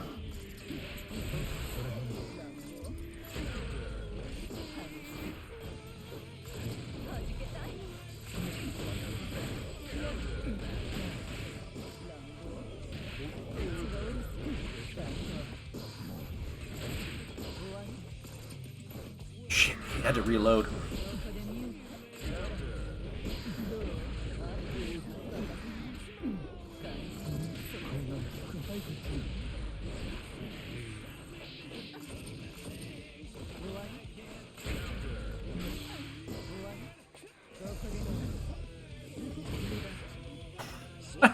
The target was up. What's the matter with me?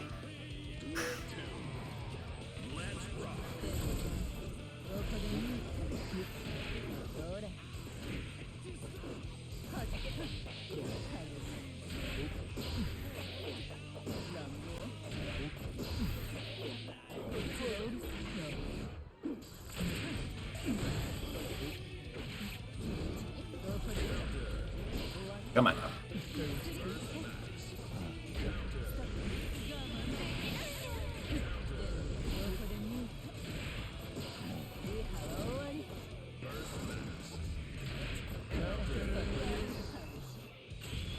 Oh shit. Oh shit. Be blocking. Please be blocking. Oh, thank God.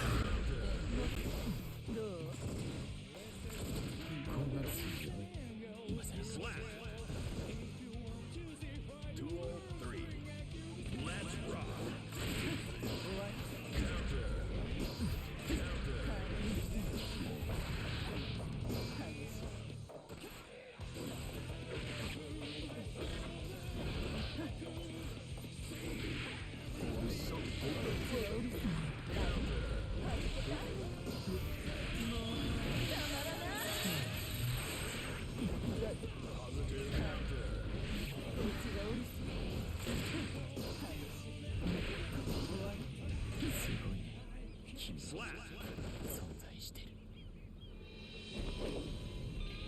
It was a good match. さて存在を始めようか Duel 1. Let's rock. I don't know why I thought dashing out of the gates was going to be a smart idea, but we'll take it.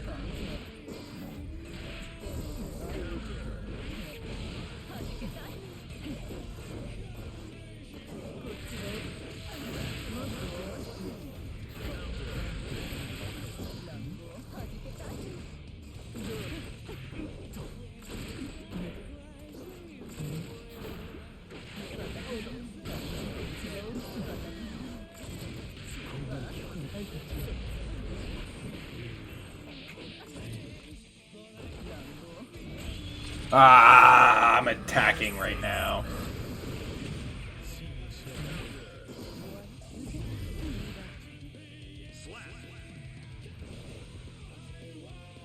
Duel 2. Let's rock.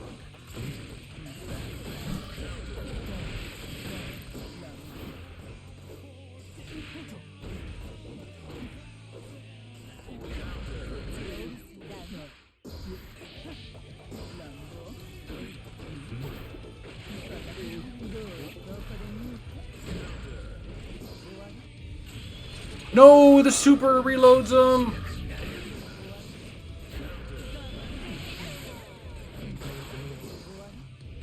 No, be blocking. Be blocking. I pressed a button.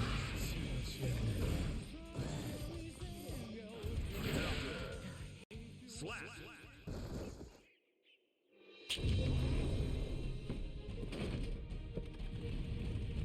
未来をあげるよ。行くのは過去だけどね。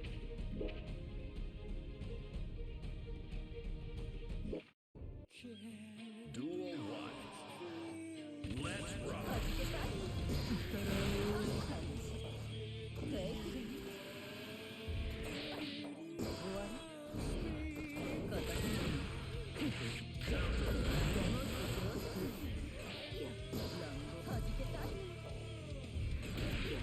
All right, fair enough.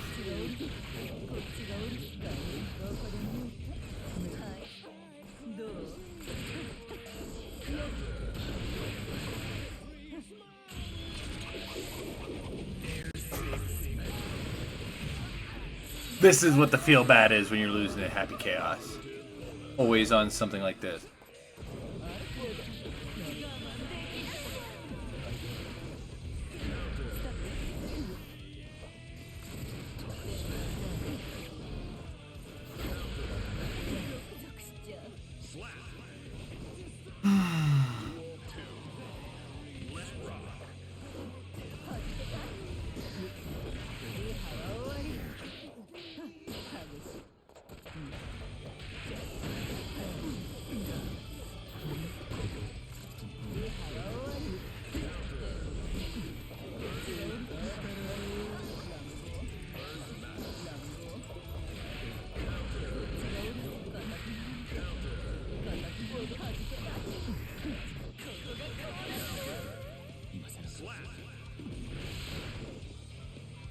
Duel 3. Let's rock.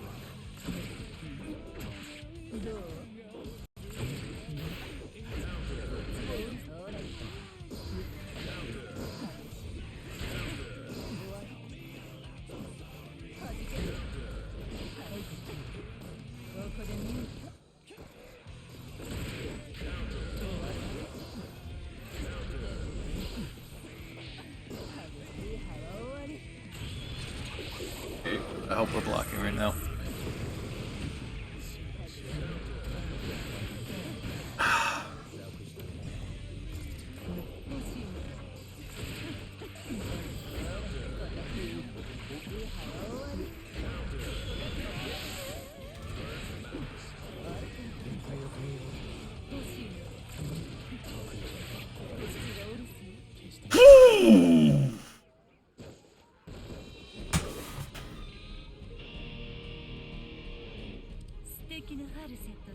By the skin of my teeth. Oh my god. I'm a sweaty boy now.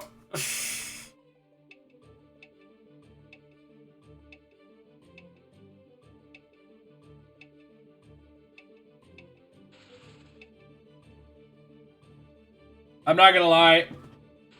I played into a lot of silliness on that one.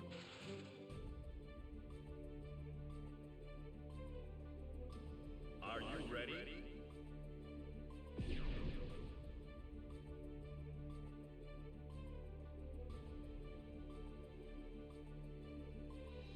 Nah, I'm probably after this one. Or hitting that 40 game mark that I should really start to think about taking that. Turning to the React stream. We'll see how we go.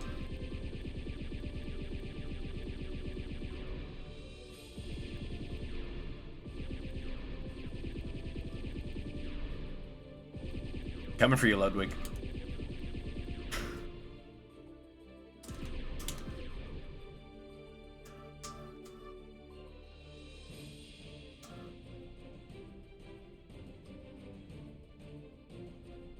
Well, this guy's giving me a chance to relax, I guess.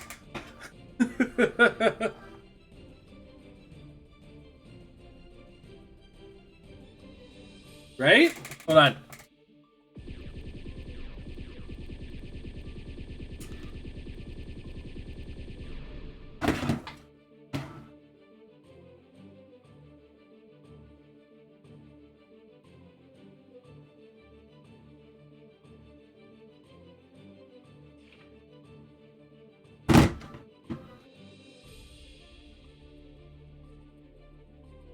Guy's making my thing look used.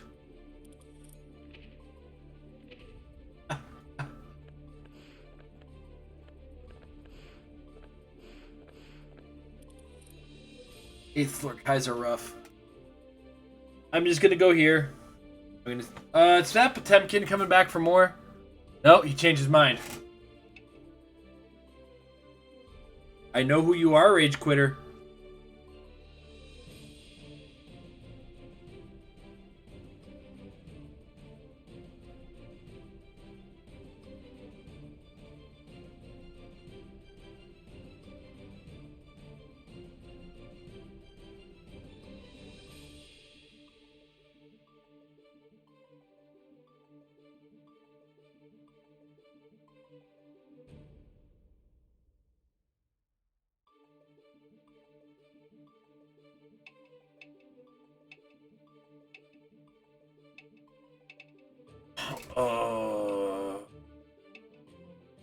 Shoot the whoop!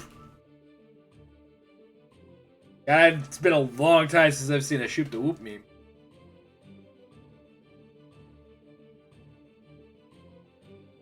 Are you ready? Yeah, you're gonna have to come over here anyway, buddy. Oh no, it's a different Potemkin. Why does nobody want to play against me, guys?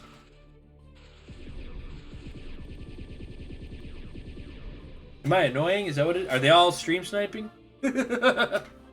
Hey, we got there.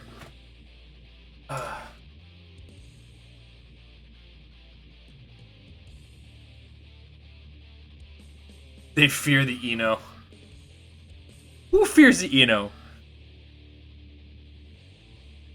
Is that situation kind of like where I can't remember which game? Maybe it was Street Fighter. Yeah, Street Fighter and E Honda, where it's like, fuck, if he's a good E Honda, my day's about to be fucking ruined. Man. Duel 1. Oh, dude, in the purple suit.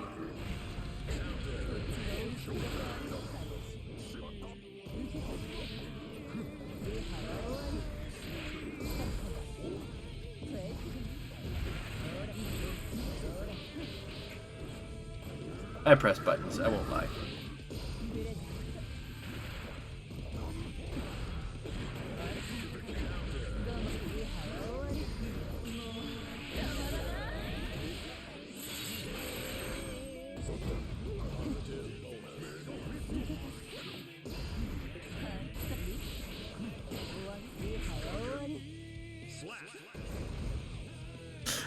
You're stream sniping me, Slash? You're smurfing on me? Is that what it is?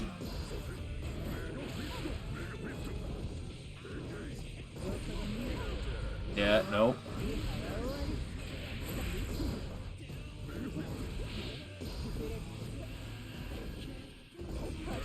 Ah, what? That was not the counter to that.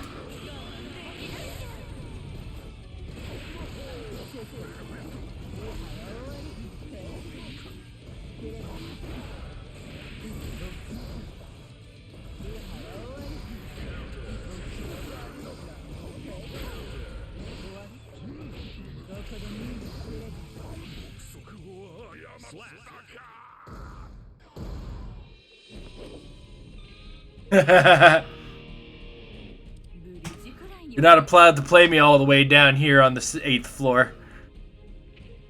On the PS5. I'm assuming you're PC or PS4.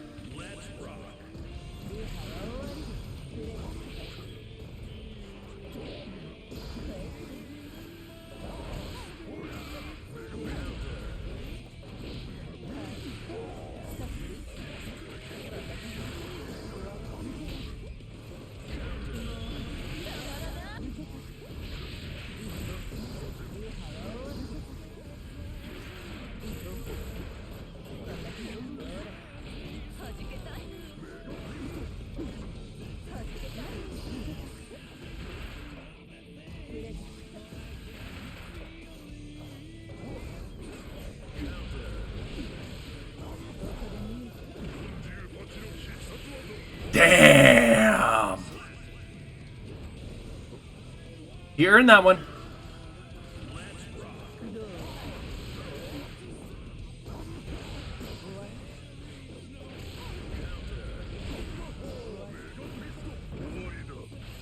Yep.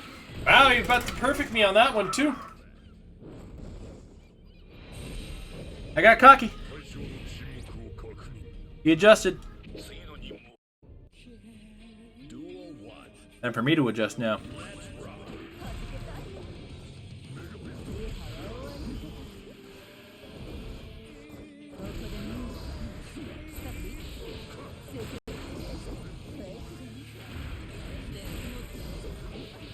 Not to over it.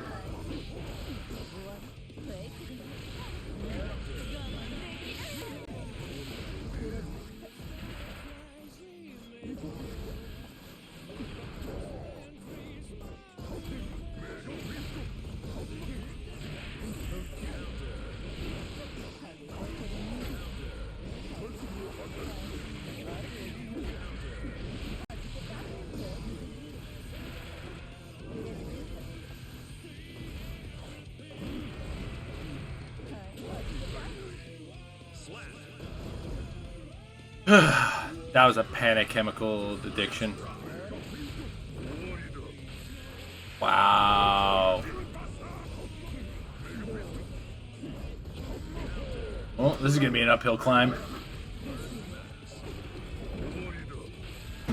Or no climb at all. Fuck.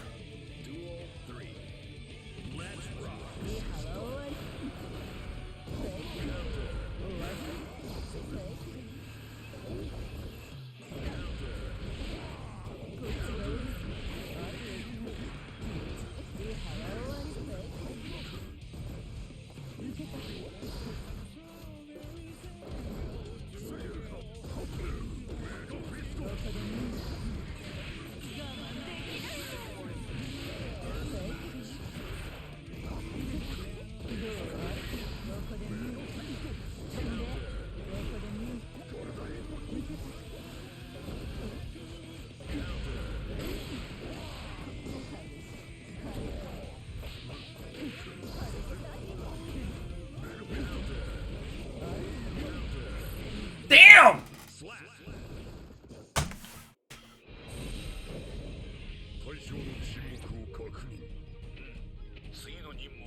I'm better than that.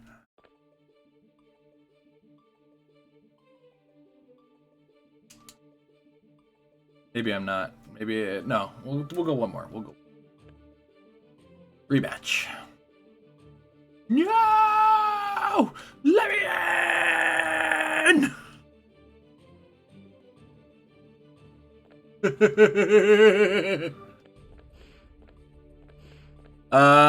Yeah.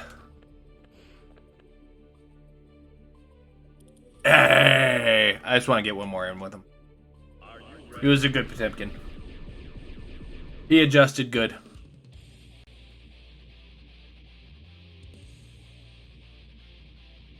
And he's good to play against one who's not just spamming charge of Mega Fists. So, we'll see how she goes.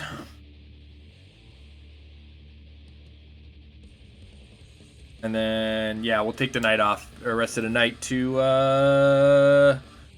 look at some goofy shit on YouTube.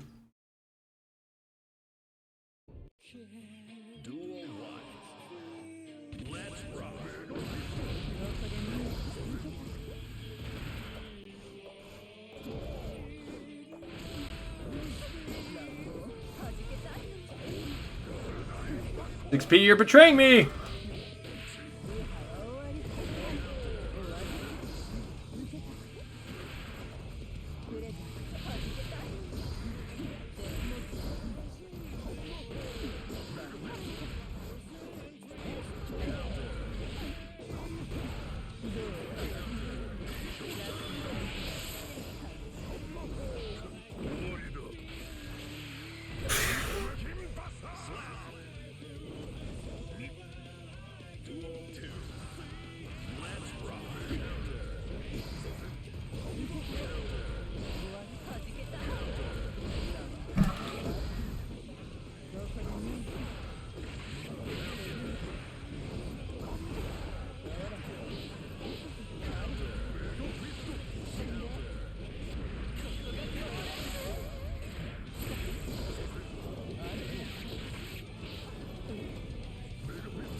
We need those catches.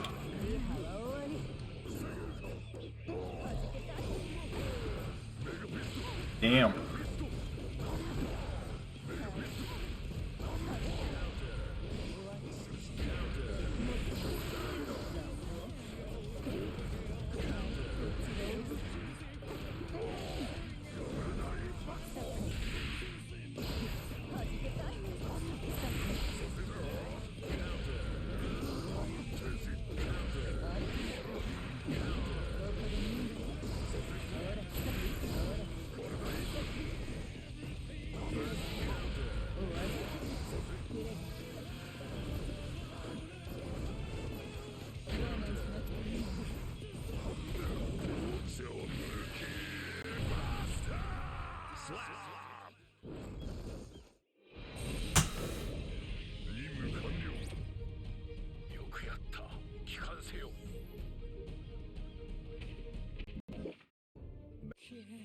Heavy stroke got caught.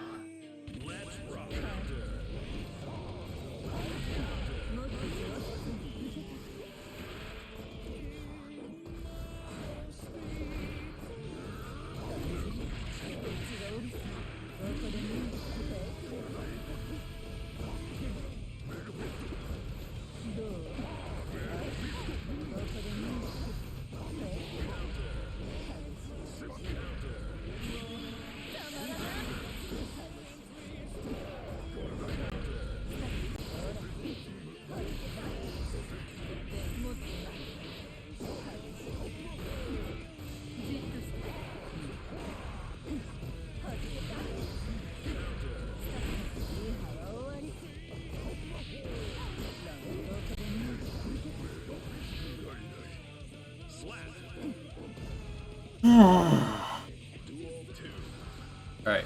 Coming hot? He is.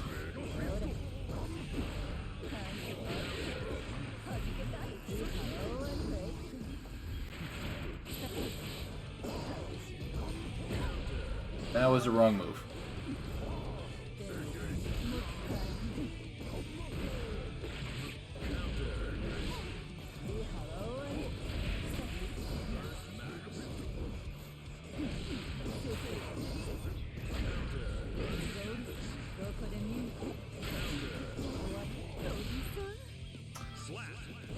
Dash is not going to let me block.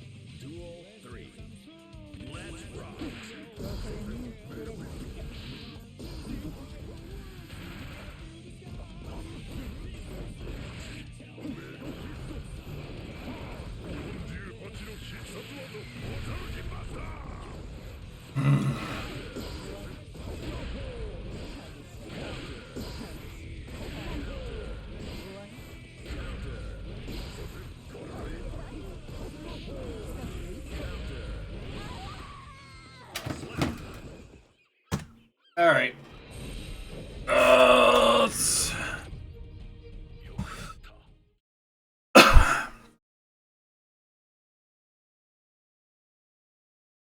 Actually, we should see.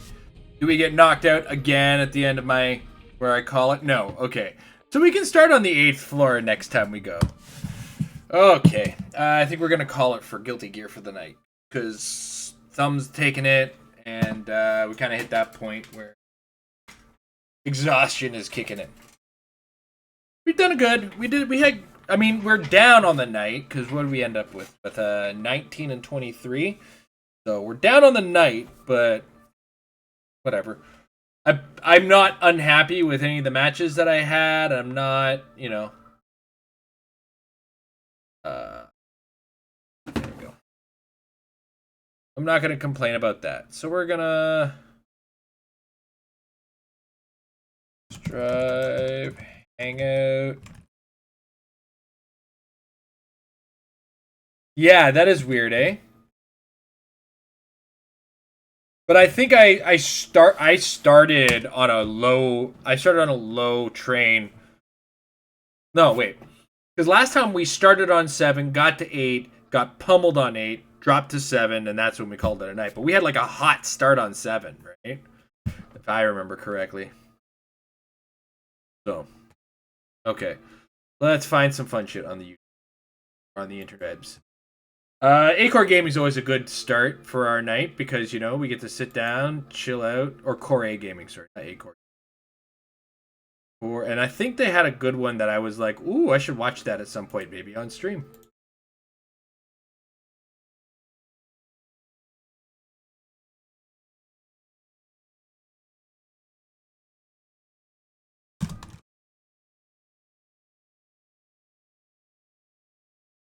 Okay.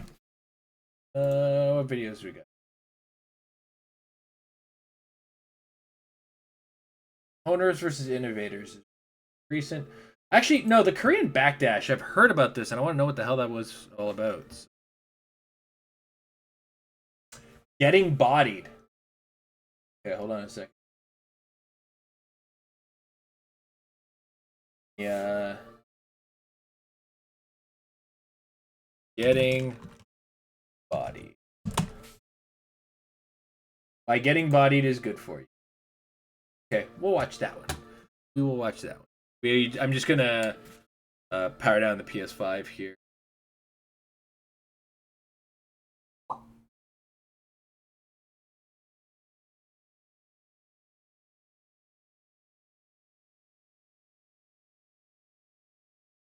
I still have screenshots for my trophies set up done. I gotta turn that off. That fills hard drives ridiculous.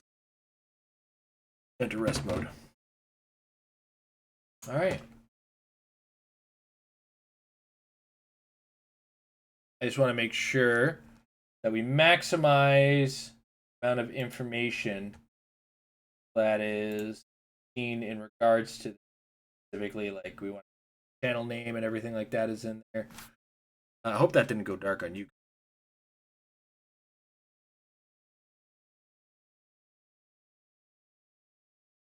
And then we're gonna have to shut down the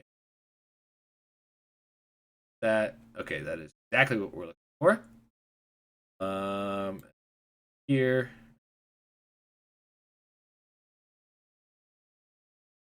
Now.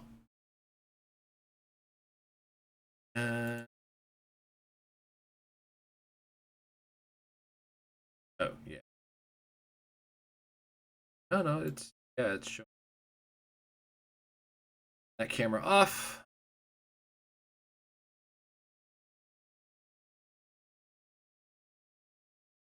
Okay, that should reduce the amount of lag. Go mode and go to the PC main screen. Okay, so today on Core A Gaming, we're gonna watch Hard Reads: Why Getting Bodied is Good for You. Volume a bit. Volume there so that I can hear it. Hopefully not you. Are you going after his paws, bro? The best matches in fighting games are the ones where you don't know which player is stronger. The games go back and forth as they gradually learn each other's patterns and habits. Only one person can win the set, but that doesn't mean they'll win the next one. Sonic Fox is one of the... I gotta take a pause immediately and say Sonic Fox is one of the best fighting game players I've ever witnessed in my life. But I have such a hard time... okay, hold on. Let me adjust that for you. Hopefully that's better. But am I being loud? Is that what's going on? Is that what you're complaining about? Or is it the... Yeah, sorry. Sonic Fox is one of the best fighting game players I have ever seen, and I have a hard time taking them seriously every time I see them in that goddamn outfit. Like, no, it's awesome. It's equal parts awesome and weird as hell to me. That's just my age showing, though, I think. The real tears right there. These good matches are the ones we remember most. But because fighting games are so fast and so complex, these matches can be rare. Everyone will experience one-sided sets. That was supposed to be his round, dude. And it's important to be able to learn from and have fun with. Is that better on the whether volume you're for you the guys? Stronger player or the weaker one. I'm Patrick Miller for Core A Gaming, and this is why getting bodied is good for you. Finding good matches. Oh man, in I must be IRL fighting super good games then. for martial arts is hard because you have to balance for both skill and physical ability. If you sign up for a competition, you'll be grouped with other players by age, weight, and gender. But if you're just practicing in the gym, you'll be sparring with people of all different levels and body types, so you might not have many good matches. As my coaches used to say, some days Yeah, ref, you're let the him tap a hammer, little longer, why other don't you? days you're the Jeez. nail. If you played fighting games in arcades back in the day, this will sound familiar, because most times you were just lucky if you had someone else to play with, never mind finding someone close to you in skill. Yeah. When I played Capcom vs SNK 2 at the UC Berkeley Barricade, rest in peace, I would either make $1 last for an hour bodying scrubs, or be blowing my weekly token budget losing to Ricky Ortiz, John Choi, Lizzie, Senor Piasso, and a bunch of other NorCal CVS2 killers. The arcade experience, I feel like, is lost on the world. Like the arcade fighting game experience, I feel like that's a lost thing about fighting games that I don't think we're ever going to get back. Like the fighting game community is great, but the fact that you in an arcade could walk into a room with a sock full of quarters or whatever, a pocket full of quarters, meet completely different people to play the game, and effectively gamble with nobody winning. Your quarters away, trying to get good, and beating people who are great at the games. It's not completely dead because the idea of the barcade is starting to kick off. And a story goes, I was in Ohio for a HeroClix tournament. We went to a barcade, and my buddy was really caught off guard with like the old school arcade kind of etiquette, right? Where it's like this, when you go to a barcade, 90% of the time you're not actually dumping quarters into the games. You're just hitting the start button and you're gonna go, right? It's just free play most of the time, and they expect you to buy beer. That's where they make their money. Anyway, so I was playing my buddy in a Marvel vs. Capcom, and he gets bodied by me, and then another guy is waiting in line and kind of just lightly nudges him around. He's like, "What's going on?" I'm like, "Dude, this is how it goes. You lost, you're out. You wait in line, right? You used to mark your quarter on the, like, you know, you'd throw a quarter on the. It's literally a thing. If anybody ever tells you, this was literally a thing we did. Was you'd mark your turn was next by popping a quarter in front of both players. It's like, I'm coming in on winner, right? And it was like the most polite way. You could just sneak around, throw that quarter in there. Somebody else is coming. Whoever wins, you're playing against somebody. And you don't usually look at who it is or whatever unless they do it like in the middle of the character select screen. So yeah, the quarter thing, it's such like a classic thing that is lost now. Sorry, I schmoozed. Let's carry on. Now we have fighting games with online matchmaking, and when we get into a match and get blown up, we'll often blame the matchmaker. Again, another lost thing. You beat me, fist bump, move on. Or yell at him. You have him there to yell at him. You know? Like, that's another lost part. It's like you fist bump, good game, goodbye. Or, you fucking cheap bastard. I don't care if you're 6. Fuck you. Matchmaking systems in fighting games generally have to balance 3 factors: internet latency, time spent waiting in queue, and each player's skill rating. When you click play, the matchmaker will look. Hey, Guilty Gear. You hear that one of those 3 things was latency? I'd rather not be playing the old days of for Quake, low thank lag you. matches with people close to your skill rating. And as you wait longer, the matchmaker will relax its definition of low lag and close in skill, so you aren't waiting forever for your perfect match. Brazilian cat is coming This your one way. reason why fighting games need good netcode and crossplay. However, even games with healthy player bases often make matches that feel unfair. Ideally, a matchmaker is supposed to pair you with someone that you have a 50% chance of beating, so when it makes a bad match, Ideally. No computer can figure that out 100% of the time.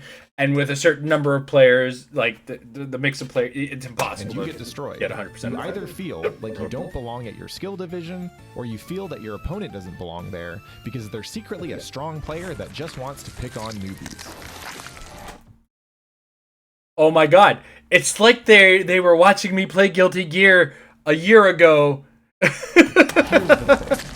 I've watched a lot of newer players play against each other in many different fighting games, and a lot of those matches look one-sided even if both players are roughly equal overall. This is the last one, That's XRD because or these players are right? usually Or is not that yet core? playing a complete, well-rounded I don't know. game. I'm new to Guilty Gear, so. Fighting games test you on your ability to do a lot of complicated things very quickly against another person. You need to get good at execution and reaction skills, game knowledge, and player reads in offensive, defensive, and I've wondered if neutral that's. situations. Is it any good? Is it Imagine we fun? have two I've hypothetical thought about players. just giving it a Player try. A has a B- in offense because they're a training mode natural and quickly picked up combos and pressure. But they've got a D in neutral because they're used to playing single player games where they don't have to think about feeling out another person's patterns. Player B has a D in offense and a B- in neutral because they came from Smash. So they're used to stuff like movement Smash call player to be called out. and positioning, but they're not yet used to stringing attacks together. We'll assume that they're both equally bad at defense because most newer players don't really learn how to defend until later. When player A and B are matched together, either player A's offense will make player B feel like the game they're playing is about memorizing boring combos and set play instead of fighting like real warriors. Or player B's skill in neutral will make player A feel like the game is about poking and running away like a wimp instead of showing off your cool combos. Once they get everything to at least a C, they'll get to adapt back and forth. But until then, their matches are going to feel pretty one-sided even if they're both relatively equal players overall. That feels like it makes a lot of sense, you know? You're defensive and somebody's offensive, you're gonna feel like you're blocking almost the entire time, right? And that's like at the lower end skill levels, like I play at, in that mid tier where it's just I'm either blocking a whole bunch and then waiting my turn, and then my turn doesn't come all that often, but when I take it, I get it, or you know, it's a lot of back and forth chess. Not even chess. It's more like checkers. I'm not at chess yet. Chess is like 9 and up. This is why matchmaking is hard in fighting games. If the matchmaker is accurate, you'll be winning and losing evenly, but they could all be hammer and nail games. Sorry, I'm interrupting again to go back to my... This is another part of the arcade that is lost. Do you know what the matchmaking system in arcade was? Oh, fuck, that guy just bodied him, and that guy usually gives me a hard time. No. That's matchmaking in classic arcades. Oh, that guy's too good for me. I'm going to just wait. I'm going to wait till the machine is open to play against peak computers until later. That was matchmaking in an arcade. Or it's like, oh man, that guy's really good. I want to let him body me and fucking see what I learn. Style and matchup experience can lead to huge blowouts. So get used to playing uneven sets, whether you're playing with a friend who's new to the genre or playing Daigo in a show match. They're good for you, whether you're the hammer or the nail, but they're only good if you've got a learning mindset. Do you have That's any true. bad habits? No, I'm practically perfect in every way. Most fighting game players know what it's like to be the nail, because you don't get good at these games without losing a lot. Sometimes, though, you get beaten so badly, you don't even feel like you really got a chance to play. Yeah. This might be the quickest CVS2 top 4 I've ever seen. And this is what I was talking about earlier today, where I was talking about the matchups, not in the sense that like I have a hard time with them. I have a hard time losing with them because when I do lose, it's just such an absolute curb stomping. And it's like when I lose to an Axel, it feels bad.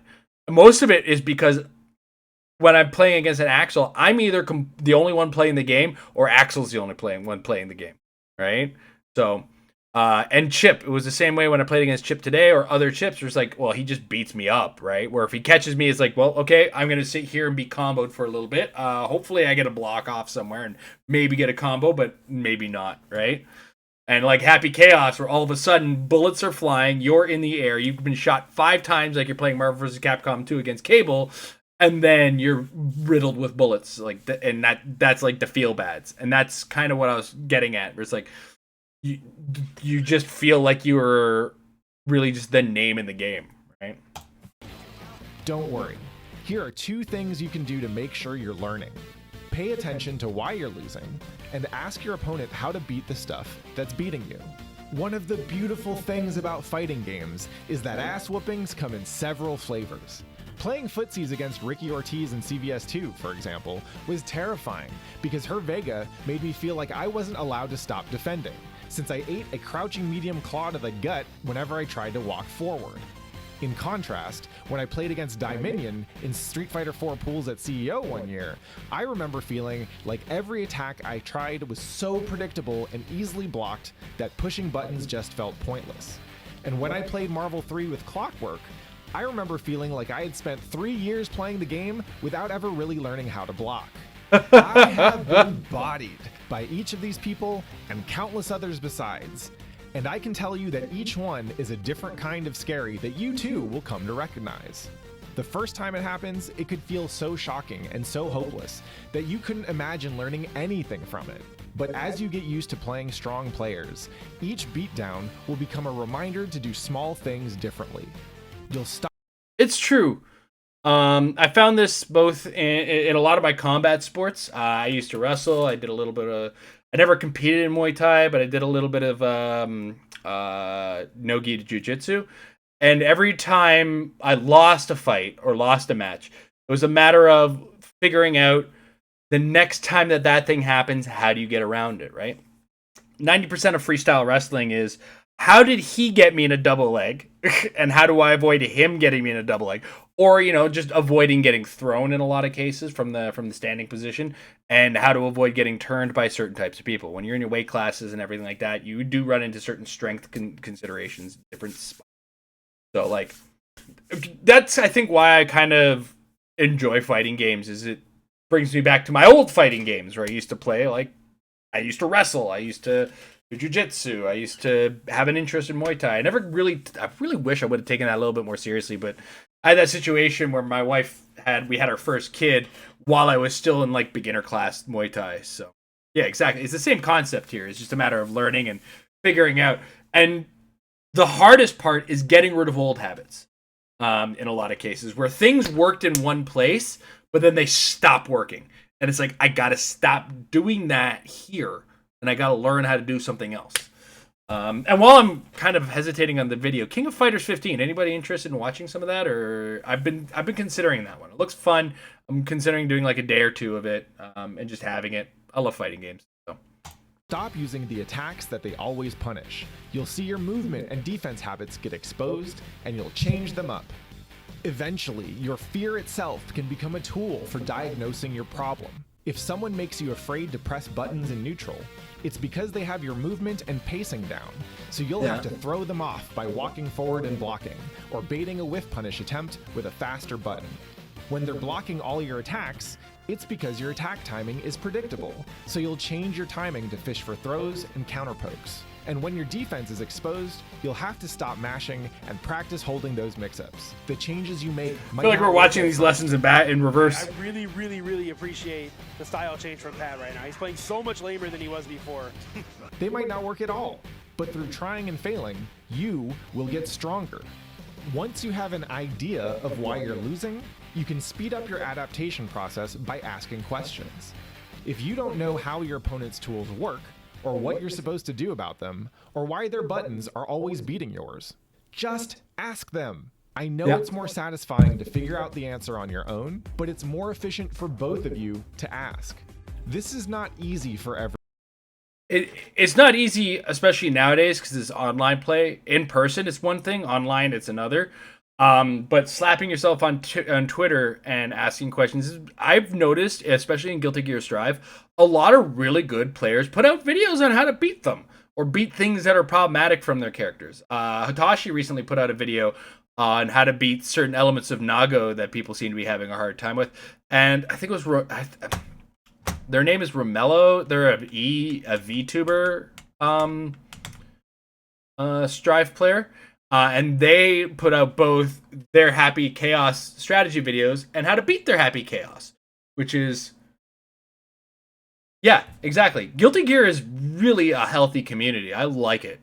That's probably why I've really been enjoying it. Is the community's hella healthy. There are some people in fighting games who are too proud to ask for help. For them, this is harder than losing. They have a much harder time with these games. Right, that's another thing is I really gotta sort of clarify. I don't think I have it in my chat rules, but where I say like no backseating, I don't consider coaching backseating. Advice is not backseating. I had more of a problem yesterday when I was playing Dark Soul or Bloodborne, and somebody was giving me like specific instructions, and then they were getting visibly frustrated in the chat when I kind of veered off for a second to go look at something. That's what I consider backseating. That's backseating. Don't do that. But coaching is another thing. Coaching is like, hey, this is what you need to improve it, right? And I'm cool with that sort of talk, right? So when it comes to fighting game things, if you notice something, tell me. I don't mind. And I may sound grumpy in the moment, but I am reading it, and I am going to try it next time or try it at some point. So yeah, I had to beat I know stroke, and one person said throw, and yeah, how many times did I get caught on Potemkin's throw trying to do a heavy stroke today? Right? It happened twice. Twice that Potemkin threw me while I was in mid-heavy stroke. So games than the rest of us do, because they have to figure this all out on their own. And what if you're the hammer? I've heard strong players say they don't get anything from playing people who are too weak, and I get it. One-sided butt kickings aren't as fun as winning close matches, and if you're not careful... Why'd they have to do that to Ronda Rousey in that video? Come on, guys. That's mean. Weaker players with things that better players will punish. Just to dominate. Come on, guys. That these sessions are valuable when I use them to experiment and explore. I play other characters to round out my game knowledge. I go for the hard combos. I try to parry things that I'd normally just block. Interestingly enough, this also applies to martial arts. John Danaher is a high-level Brazilian jiu-jitsu coach who excels at describing the conceptual side of grappling. We come full circle to my commentary. A couple years ago, he said some really interesting things about skill levels in his sparring opponents. People have a mistaken impression that you should always be training with the toughest guys. That's not true at all. I believe about 80 to 90% of your training should be with people who are significantly lower in skill level than you are. I don't know. So, to expand on that, my coach used to tell me this one too. Teaching is a learning tool. When I was captain of the wrestling team in my last year of high school, my coach always made sure I was teaching somebody on that day.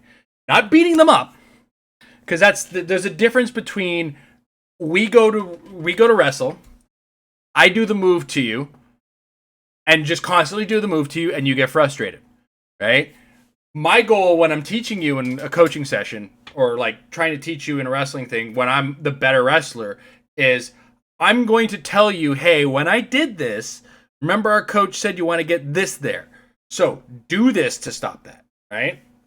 While you're saying that as well, and you adapt to the adaptation, you have to turn to yourself and say, okay, well, I adapted, and this is how I adapted. You tell your opponent, who is this in this case, your younger wrestler, you tell them, hey, I went for the double leg, you didn't sprawl.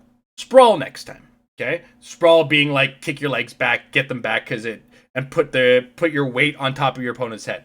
You'll see in UFC, sometimes you'll see a guy go for a double leg, and then all of a sudden his head is down below the other guy.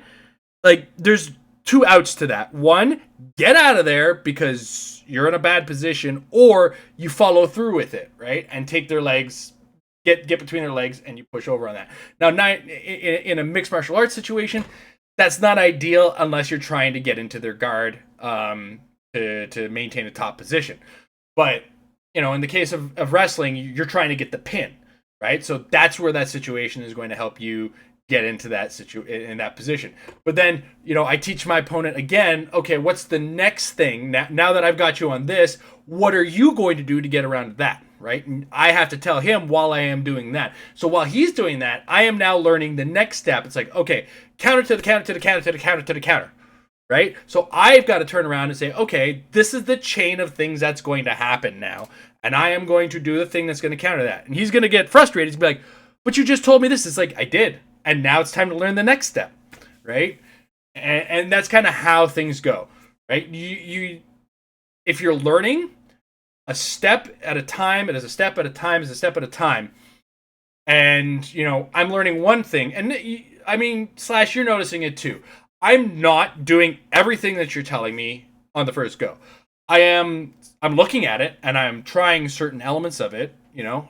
We go back to when you set up that video for me, where it's like how to use your fireball and to dash in, and then when you dash in to use the triangle or the slash followed by the launch, right? I'm implementing that more and more into my thing. So, but I obviously, like we're saying, everything all at once is not going to happen. So we learn the elements as we go. So if that 80 to 90% applies for fighting games. But I will say that I play a lot of weaker players during my Guilty Gear stream lobbies, and it's given me a lot of time to explore different parts of my game and focus on specific skills. Against players my level or higher, I can get too preoccupied with trying to prove I'm better than they are, even if it's just casuals. But against weaker players, my brain has more time to think and explore at a relaxed pace. I get to play the game by asking myself questions like, I wonder if this tool works in this situation. Yeah, exactly. One thing at a time. What happens if I try to do A instead of B? Not only do I get better, the games also get a little easier. I've seen Hitachi do this on his streams, where I've seen him go into a game not doing Hitachi things, doing new things, to see how trying new things on a more experienced player, because he does play in, like, he plays at the Celestial level, right? Obviously, that is a player. That's what you'd expect, where you'd expect to see them. Expectations aren't always reality. But, you know, he's up there and he's playing against a guy, and like it'll be a mirror match, a Nago on Nago match. And he's watching the other Nago like, you're just doing the same things. Like, I could be countering this, but okay, you want to do the normal stuff? Let's try something new. Or let's just straight up counter it so you learn, and then he'll push his opponent with, you know, and his opponent's not in the same room. His opponent, for all we know, is next door to me. And Hitachi is where he is, right? So, but he'll push his opponent to try new things by just flat out saying, I know this. It's time for you to learn something new. Easier for the other player too. No! And he'll take L's. You don't get to have the good when he's watching new stuff happen. Bad matches. And he won't even get mad. Bad it's so cool. Are often where we learn the most. So, as a fighting game player, you have to do your best to learn from the sets where you're the hammer and the sets where you're the nail. Like everything else in fighting games, it's not easy and it takes a lot of practice. New King of Fighters is King of Fighters 15, right? Playing to learn, even the bad matches can get pretty good. I'm Patrick Miller for Core A Gaming. Thanks for watching. Read my essays in the video description for more tips on learning from uneven matches, and please consider supporting my Patreon and Twitch channel. This Hard Reads was made possible by Raycon. We'll let his who ads sent me run. a pair of their everyday E25 earbuds. They come in several fun colors, and the ones they sent me are blue. I research, edit, and stream from home with 2 cats who love to play with chords and 1 wife who loves my music not. The Raycons are wireless, seamlessly pair with my phone over Bluetooth, get 6 hours of listening time, and have a noise isolating fit. If you want to pick some up, they are half the price of other premium brands while maintaining similar Yeah, it's sound February quality. 14th, so it's already out. God, you're gonna make me order it from GameStop? You'll save 15% I don't off exist your anymore. order. Stay safe out They're there. fooling and see you themselves. next video or stream.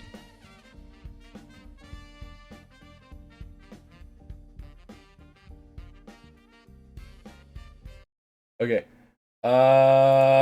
Whoops. Messed up. We are going... There's another Coney movie or video we have to watch. I know, it seems to be watch a Kore, watch a Coney. But it is a particularly funny one that I really enjoy. I've seen it like twice.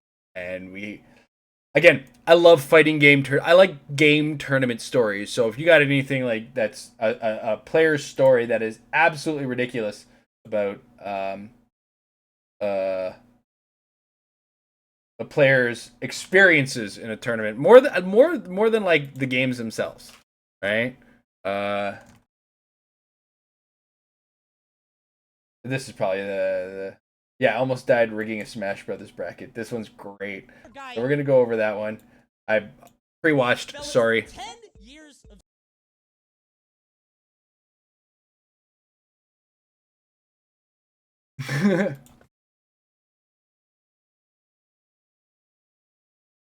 How does Amazon not have King of Fighters 15, but Walmart and GameStop do? Come on, get it together, Amazon. You're my bosses now here. Not my full-time boss, but my part-time boss.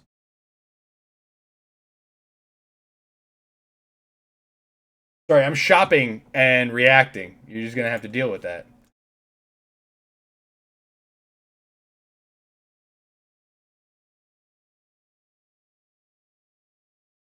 Yeah, okay, well, Amazon loses my money. All right, here we go. Smash. Endless stories. Endless story times. I have so many things I could share with you. So many things to tell you. But this one is a little different. I've said before how many stories that I have that have left me somewhat uncomfortable, maybe a little anxious, maybe... I'm going to have some points in this video that I'm going to... The reason I'm watching a video I've pre-watched is I'm going to have a few points that I can relate to with certain things. I'll try to avoid specifically outing the areas because it will be in games I still am semi-remotely active in. So I won't call out certain areas, but I will just say, hey, an area we did this, an area we did that, and there was a guy in this area that was this, that kind of situation. Be a little worried about the future, but this is the only one where I almost died. And there isn't an exaggeration here. I almost died, and it was the result of my own actions. Quick question, was there anything in King of Fighters 15 that I would need to not pay $10 less for a used copy?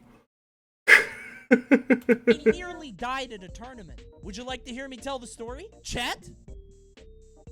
They all said yes. Because I'm going to. This is the story. Yes, no, yes, no, yes, no, yes, no, yes, no. They all said yes. I love it. Cody's such a funny guy. His delivery's great. He kind of reminds me of like him and Ludwig. They both come from the Smash community, so I think that's where they get their humor. They all probably stole it from Hungrybox for all I know. Of how I almost died rigging a Super Smash Brothers tournament. Nobody's gonna get this, what I put on the screen. Nobody even knows what's happening here. You recognize the movie? Do you? I recognize it. He just rounded up. Exactly. Exactly. He rounded up. I love it. I'm going to age myself. It's Thelma and Louise. It's the end of a movie that was really famous before you all were born, okay? Our story begins, as it so often does, an introduction of the ensemble cast. What's important here is I need you to know... Okay, it's out of stock on used copies anyway. I don't normally do this, but I need you to know everybody in this story, and we need to introduce them up front. The names have been changed to protect the innocent, okay? So, the first person, let's say... Why is King of Fighters less money than most games? Is it only multiplayer? Is Brainy, okay? He's a smart guy, very good player in Smash, is a little bit full of himself, but is very talented, and he's a good friend. Second person, let's say, is Spike. Spike is, very good at Smash. We'll have more to say about Spike later. Just know that Spike is in this story, okay? Fair enough. Next up is someone who we're gonna call Sleepy. Sleepy is in this story. You might find out why by the end, okay? And then the last person that I need you to know is Madman.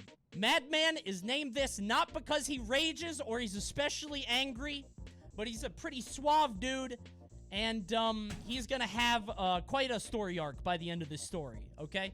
So these are our 4 players, and of course, me. I'm here too. I'm your guide along this journey.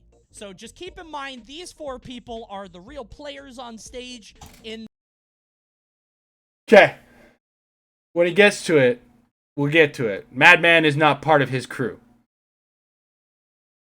There is always that one guy who excels above everybody in the group. He's too damn good for the group.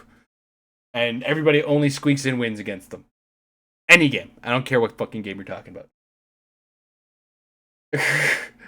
And then there's always a Sleepy. Sleepy is not specifically sleepy because he's sleepy. We'll get there. This in this production, okay? It was a fine spring day on Smashboards.com. For you see, there were tournament listings everywhere. Events were starting back up as the weather started to get better. And I was sitting around trying to make some money on a weekend where I was free. I wasn't busy. If you've seen the other video, hey, go ahead. If you haven't seen the other one, go ahead and click this. There's a video about sniping tournaments and what that was like, the culture of it. I beat up some kids at their... I didn't beat That's them. going to be next... So next week when we have our really weird schedule and we do Strive Night, but we get into the reaction hour or whatever we're going to call it, we're going to watch that video. It's the video before this, but this is... Yeah. Beat some kids at Smash Brothers on their birthday. You would basically go on here and you would snipe tournaments, right? So I went down and I was looking for tournaments, trying to find somewhere to go over the weekend, and then I saw it. Enhance. Gamers Paradise, North Carolina Brawl Tournament, $500 pop bonus. $500, you say? Ho, ho, ho. That's quite a payout. I saw $500 and I... So, I've played several games competitively in my life. It's a great story, and it'll be worth what. This has been like the longest I've spent trying to pull out a purchase online. Payment, yeah. I confirm my order. Give me my goddamn King of Fighters 15. 500 is good. Yeah, 500 is good for a short trip, depending on how far the trip is. And if you have multiple players that you think can get to the top. Magic the Gathering, we used to do this a lot. Versus System, we tried to do it, and we always got edged out. Like, we were always... I like to call my group the bubble. We, like, you know, you get into a point in competitive games like Magic versus HeroClix, etc., where there's Swiss, and then there's a top cut, right? And the Swiss is you play X number of rounds, and then they take the guys with the best record, and they make the top cut. And then me and my buddies were always in that situation where it's like an 8-round tournament. We're going 4-3 into the last round. And like we're all either spread out or playing each other and knocking each other out of tournament. It was the worst kind of feeling ever. Sometimes we'd be like, okay, your deck is better than mine. You can go.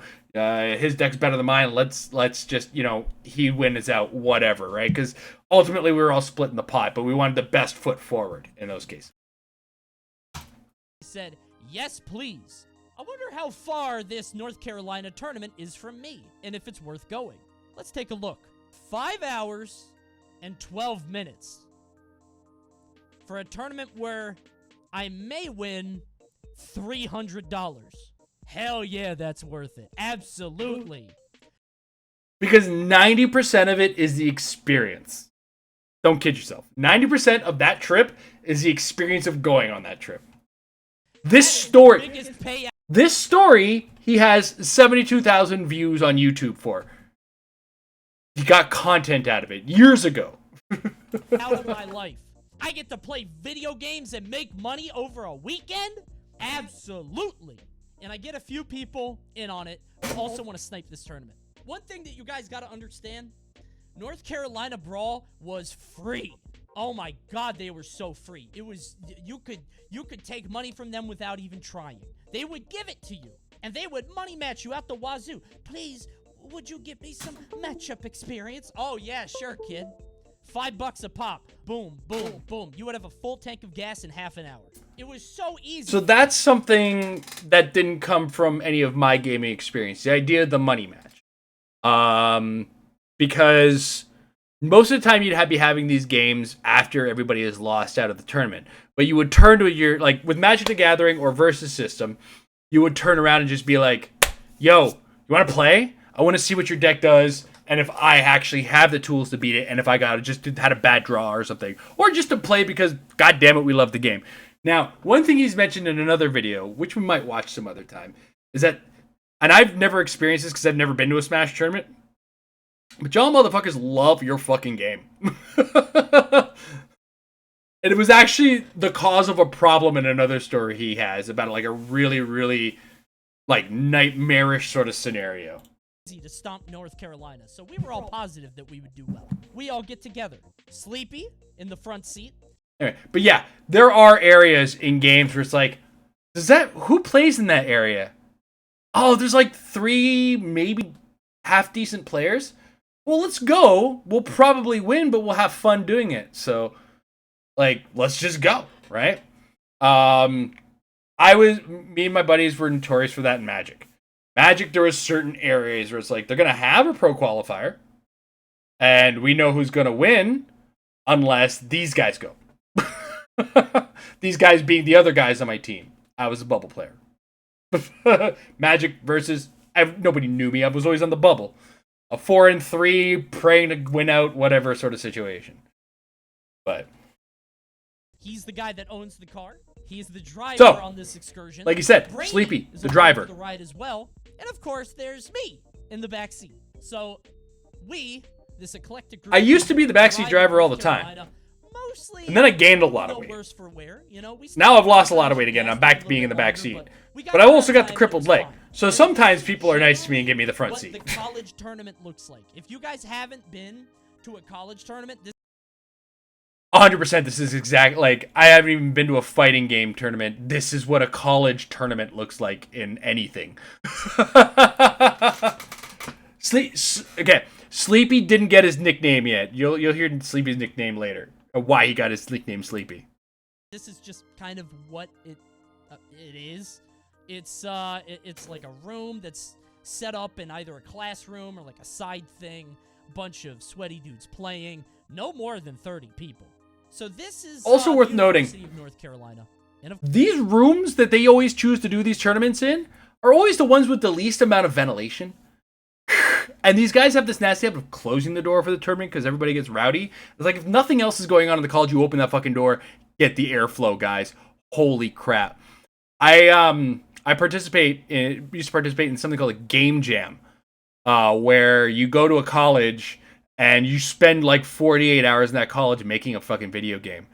You want to talk about some stinky, sweaty people after like 37 of those hours? Hell, after 24 of those hours, unless you live near the venue, you ain't showering. You're sleeping on the floor in some room eventually. You're cranked out on Red Bull. You're just gas. You are just gassy. Everybody is sharing like 2 washrooms in the entire floor. One of those washrooms is a ladies only, so 2 lovely ladies are using that washroom. Oh my god. It's, yeah. And yeah, like, these used to be in the middle of the winter, so they were cranking the heat, and it's like, motherfuckers, put on the AC. I don't care how cold it is outside. We are going to plenty warm this place up. Of course, all 3 of us roll up together and enter the room. Hello, everybody. And as we enter the room, we're getting some whispers. Oh my god, MDVA's here. Oh, MDVA came. Yo, they're pretty. I don't care about Sleepy. Sleepy's not very good, but the other 2, oh shit, MDVA showed up. We gotta get ready. We start scoping out and looking around, okay? And in the back of the room, we see a couple people. One of them is Madman. Madman is playing on a CRT right here. Now, I did not give you this context before. Madman is #1 in North Carolina, or at least he should be. He's a very, very good player in North Carolina. Doesn't really travel much, but everybody knows he's very talented, okay? But also in the back of the room is Spike. Why did Spike go over here? Now, one thing I didn't tell you about Spike. Spike is also from MDVA. Spike is very good, and Spike didn't tell anybody he was coming to this. He told nobody that he would be here. He tried to snipe this alone, which... I'm gonna be right back. I'm just gonna top up my water. We'll continue. But, guy's a scumbag if he's on their team and didn't tell them that they were going. Like, come on, dude. Scumbag move. Be right back.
Had a little bit of a run-in with some wildlife in my kitchen. Bugs. All right. Anyway, so this guy Spike that they're talking about, we have this guy, but in the other way, where we'll show up to a tournament and he will turn us and get, I don't know if I'm gonna make it, but he's also a separate driver. So we go through a lot of trouble of getting wheels, and just all of a sudden we get there, and then like 5 minutes before the tournament starts, there's this guy. His name's Tom, buddy of mine. He was on my YouTube channel as well when I used to do a HeroClix YouTube channel. But yeah, so anyway, means he probably saw all of us. In reverse is fine. He's like, I might not make it. I made it. Nobody came with him. He drove all this way alone, 5 hours. But I'll tell you, Spike is not happy to see us. And I'll tell you why in a minute. So they start putting everything together, and we have a bracket here, okay? So let's go down the line. Brainy is first seed. He's the best player in our region, and he showed up out of nowhere, and we know he's good. Spike is second seed. He's a very good player from our region, better than pretty much anybody except Brainy, but not quite on Brainy's level, so they expect them to meet in winners finals, right? I'm the third seed down here because I'm the third best person at the tournament, allegedly. That's what people say. Allegedly. And then Madman is fourth best. He's number one in his state, but I think they realize that North Carolina isn't quite at the same level of MDVA. So he's the fourth seed for this event. They expect him to lose to Brainy, but then come back later. And Sleepy gave us a ride to the tournament, which is very good of him. This is a common thing about this entire... Sleepy is the ride seed. He did a great job getting us to this tournament safely. Good, thank you, Sleepy. You need a Sleepy. It's very important to have somebody who's able to do that. That's very nice. So You always got to have the wheelman in the team. For the day. So This- first round. Now, our wheelmen are usually some of the better guys on our team. Most of the guys on our HeroClix group of players that would travel together, I'd say we're all on par, but we all had our different things. We had one guy who was very stubborn about the way he builds, and oftentimes to his detriment, but will also get frustrated when it wasn't going well. We have another guy who's so smart, too smart for his own good at times in early goings, where if something would go bad, he wouldn't know how to adapt. There is my buddy Tom, who's really good, but had next to nothing. And there was me, who was really good and had everything. So basically, this came down to a bunch of guys using all of my figures. But in this game as well, I was what people would call like there was another video in a Core game I was going to look at where it was like I would try to be an innovator. I would always try to come up with new strategies, new ideas, and make it work in a specific way. Eventually, I just became a guy who plays in a specific way, and I understood full well that unlike the guy I was saying about earlier, I wouldn't let it get under my skin. Where it's like, well, I lost because this is the kind of team that just beats me. Anyway, so everybody has when you build a team of players who do a thing, everybody's kind of got a thing in that manner.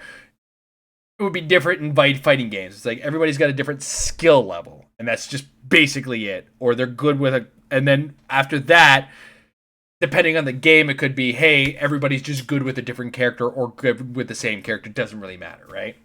Tournament starts. Everybody starts playing. Everything goes off without a hitch.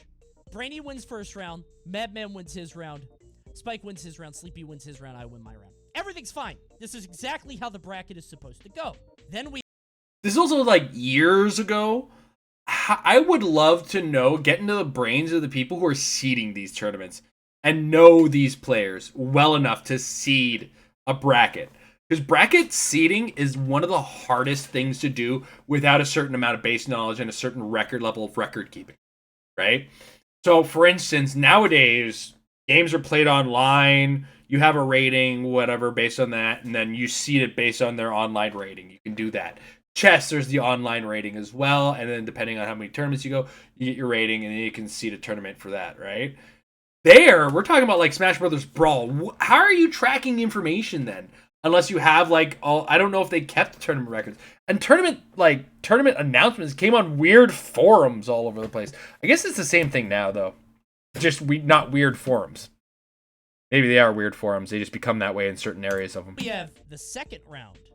Now, what you may notice out of these results, Brainy continues on in winners. Spike has defeated Sleepy, which is just so unfortunate. Sleepy is now out of winners bracket. Yeah. But what's more important, Madman has fallen, okay? It would be a mixture of, like, the internet and the people around who know these players. It's like, hey, that player is this good. That player is this good. Oh, this guy's better than him. It's like, and then they have to kind of sit there and build this bracket based on this. Kudos to anybody running a fighting game tournament in the past, before like where we are now. Okay. Madman loses to somebody in his region. This is a North Carolina player. He lost to somebody, it was an upset, seed 13, whatever. He lost to some guy that wasn't supposed to beat him, right? Madman is now in loser's bracket. Keep in mind, he's not out of the tournament. Don't worry, everybody. Hold your horses. He's going to come back. But for now, let's focus on what's happening down here. For you see, I am now matched up with Spike. This is kind of a big deal. So me and Spike usually go about 50-50, all right? But Spike and I have something of a rivalry, okay? Because he said some mean things about me, and it motivated me to get better. He had some choice words, and I took those to heart.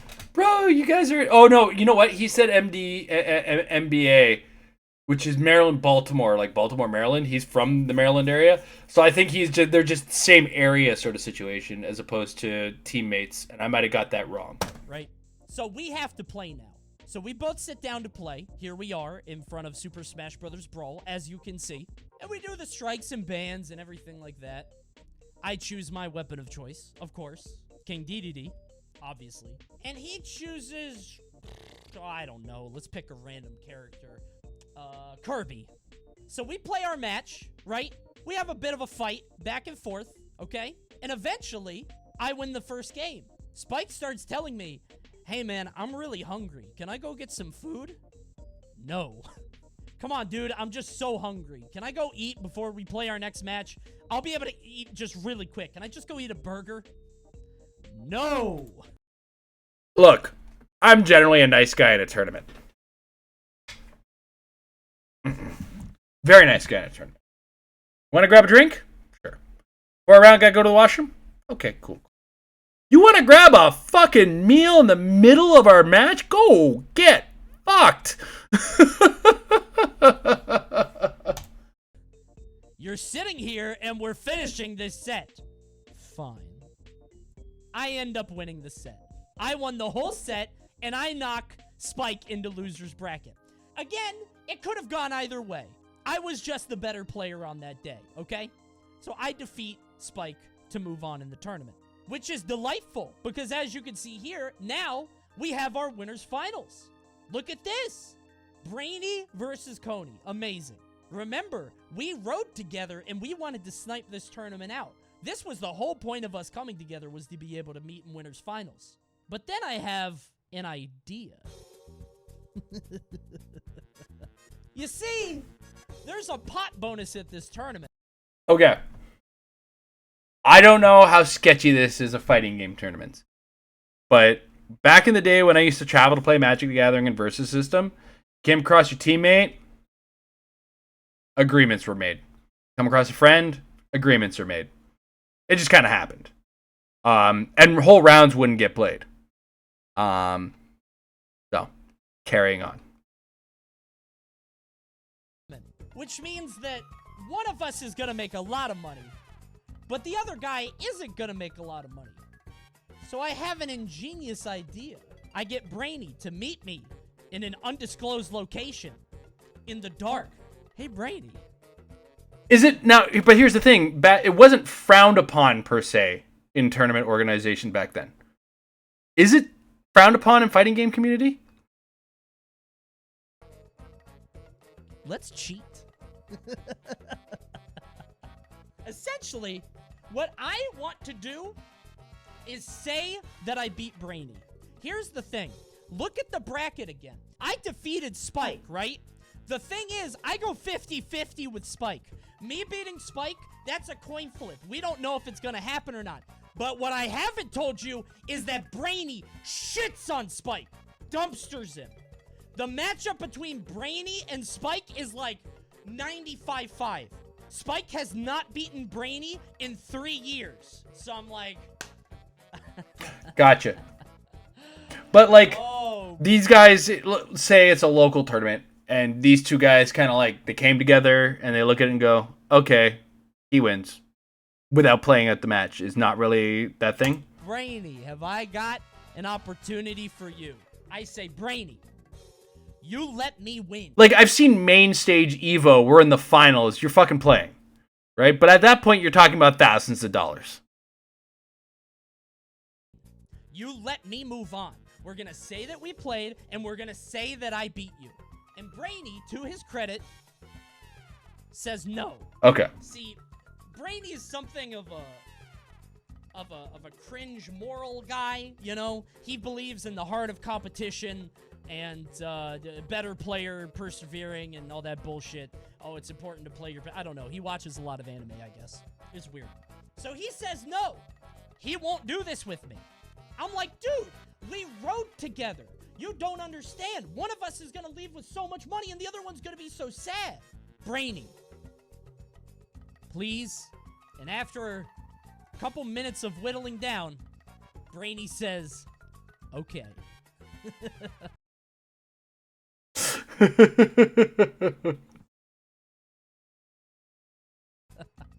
Oh, yes. So now Brainy is waiting in the loser's bracket. I'm now in Grands. I have, for the record, defeated Brainy in combat. That's what everybody else thinks. What I've told Brainy is that, hey, if we split, we'll split the money at the end. You wait in losers. You play the guy. We'll split, and we'll say that you won the tournament. You beat me in 2 sets at the end. I'll give you first place at the tournament, but you and I will split the money. He's down for this idea. So, our plan goes off without a hitch, right? I defeat... I understand that. Like, big stage, it's expected that you play. Evo, CEO, streamed tournaments, I expect it. This kind of thing, that's where I got like, is this weird? Is this a thing that would happen? Beat Brainy, and no one is the wiser. Coney wins! Coney wins winners finals. Coney is now sitting in Grands awaiting his opponent. Has anyone checked on Sleepy? I don't know what Sleepy is probably playing friendlies. Sleepy is in the corner playing friendly. He's probably fighting CPUs. Now we have our losers bracket ready.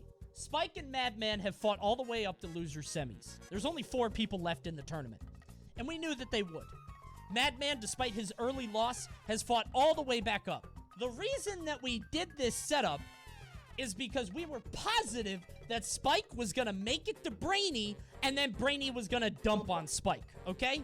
Spike gets 3rd, Brainy gets 2nd, and it works out exactly like the seeding said. However, that is not... Big Brainy in this, it would not throw the game, you win it for... Exactly, yeah. And the same way in most of my other games anyway. Again, my thinking is old school thinking. Nowadays, I'm at the age where it's like, I'm here at a Magic tournament to play fucking Magic. I'm not here to wheel and deal. It's better if we play it out and the better player moves on anyway, right? What happens today? Madman beats Spike in an unprecedented upset. Oh, shit. We've made a terrible error. I have no idea how Spike lost this. To this day, there's no reason Spike should have lost this. Yeah, Madman is good, but Spike is nuts. So they expected one thing to happen and it didn't. Maybe. And now they have fixed a tournament at this guy's local in an effort to fuck over this other guy. He just didn't eat. Maybe he just didn't take any time to get ready for the next match, but Madman does something, and Madman comes out on top. And now, me and Brainy are in a bit of a pickle, right? Because, Brainy has a shot of losing to Madman. However, I do not. You see, my character dumps on Madman. My character is like 95-5 with Madman. Madman could not defeat me. It doesn't matter how good he is. It doesn't matter how hot of a streak he's playing on. I would dump on Madman every day of the week. So how do we solve this quandary? Now we have jeopardized our splits. I have talked Brainy into a bad deal. He might get third at this tournament, and then him and I have to split second and third. Well, no, because I would have beaten Madman. But first and third. So Brainy and I are panicking. We don't know what we're going to do. This was Brawl, and I think, like, in this case, he's talking about character to character, and Coney was a DDD player, so I think there was a few character players. Like, that's the thing. He's at that caliber where he knows his matchups and whatnot, and he knows, like, the skill level. He's also been watching this guy all day and knows his moves, etc. But, of course, he did dumpster on Spike. But the story gets better.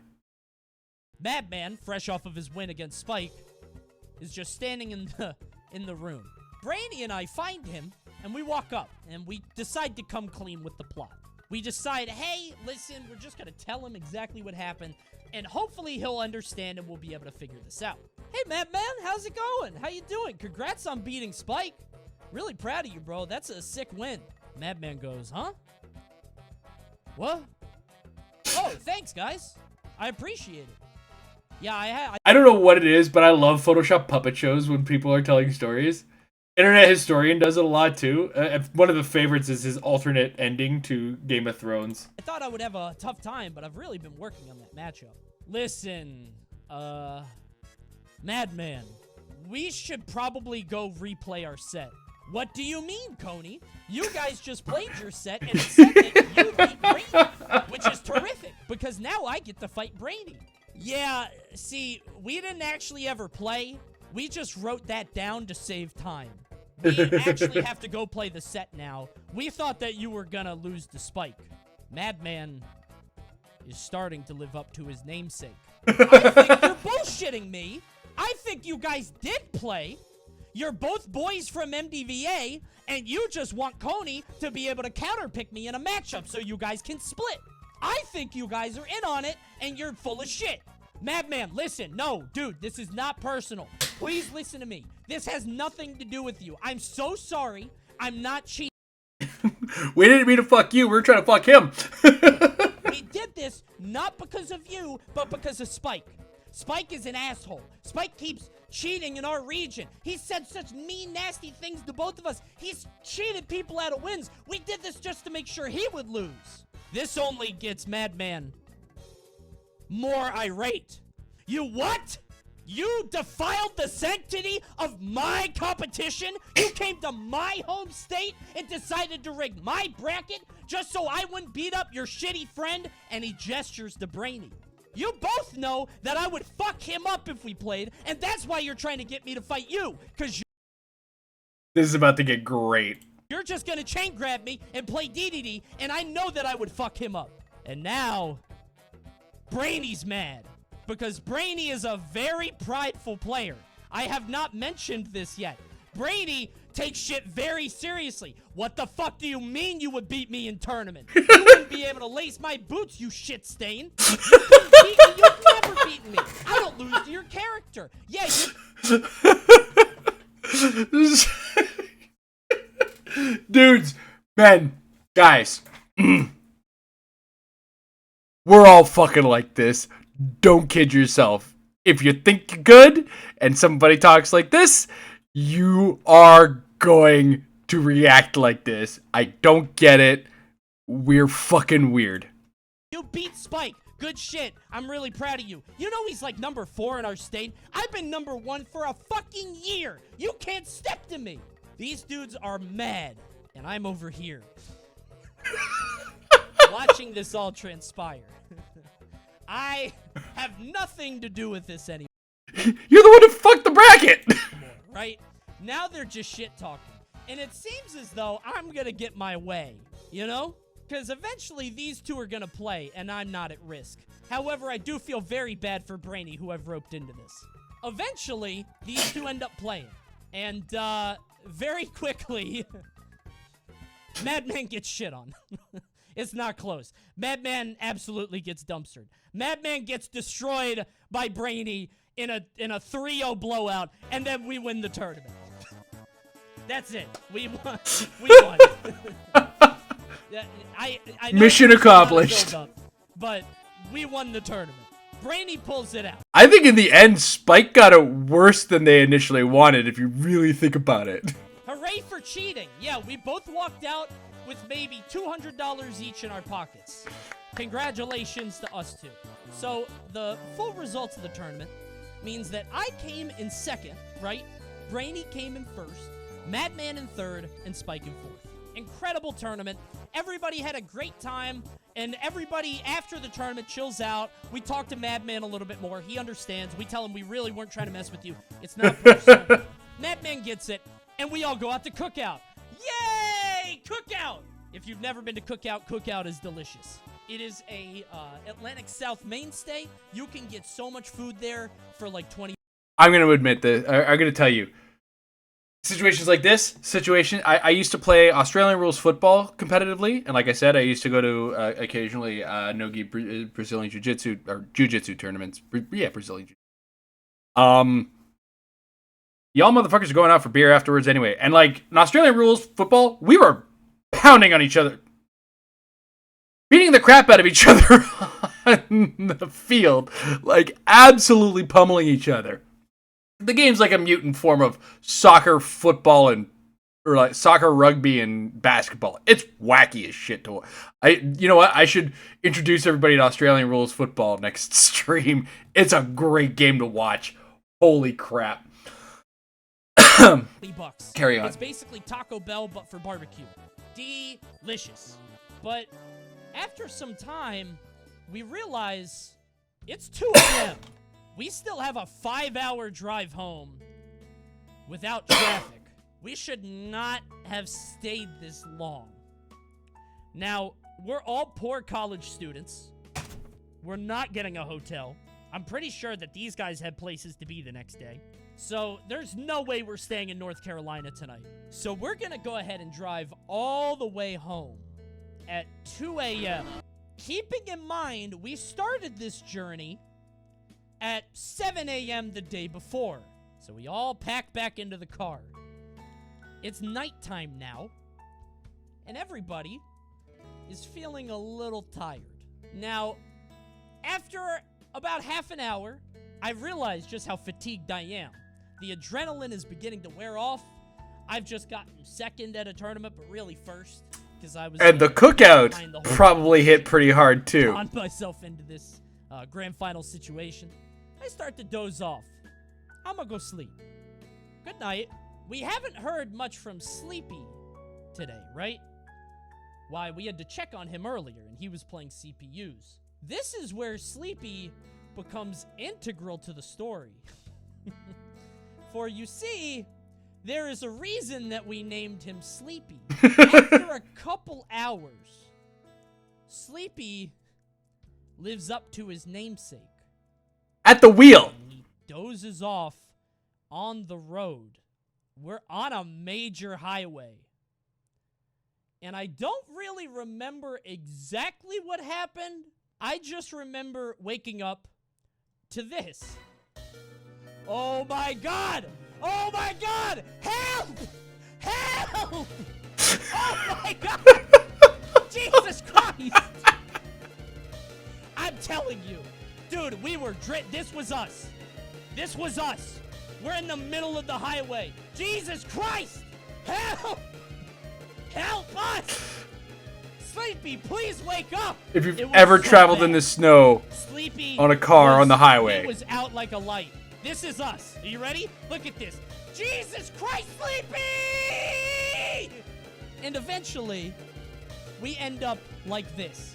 Backwards, facing the other direction on the highway. I never forgot the feeling that gave me. If you've never been in a situation where you lose control of your car, you're like this on the highway, okay? Like literally sideways.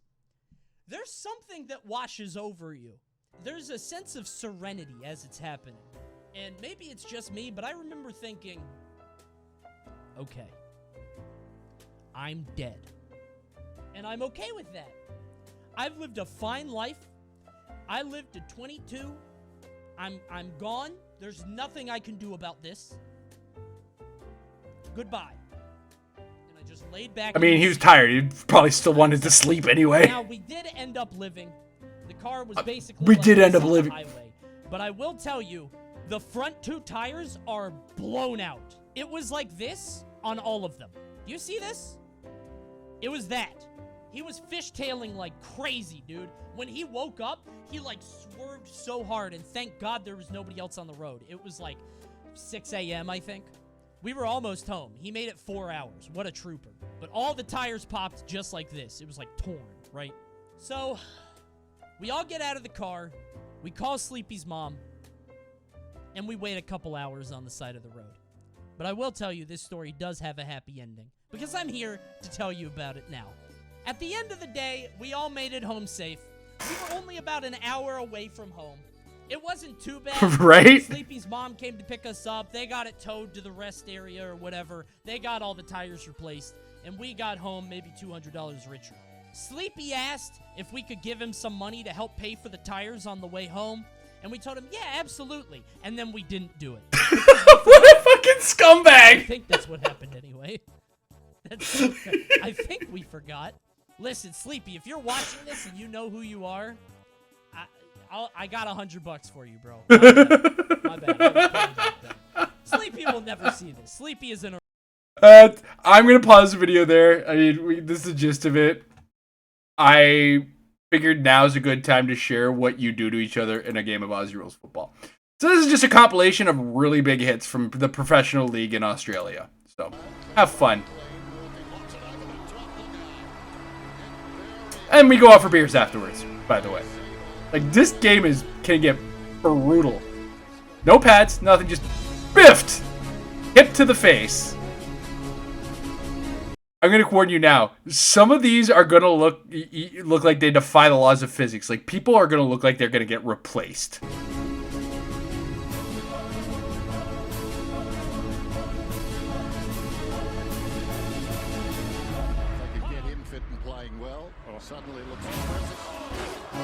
Oh. So, let's see if we can get a good view of the field.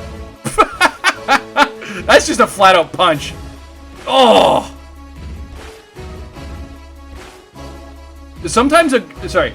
So what I was explaining is, sometimes what's called a shepherd, where somebody's going for the ball, your teammate, and one of their team members are going for the ball as well. They're gaining on your opponent, so what you want to do is you want to push them to a certain degree away. Now, you're not allowed to officially tackle them, which is get your arms around them and tackle them, but you can bump them or body check them if you know how to play hockey.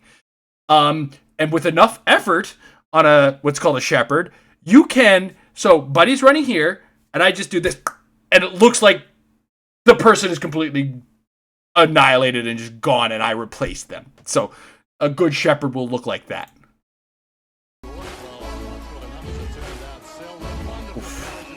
I was just going down for the ball. It happens all the time.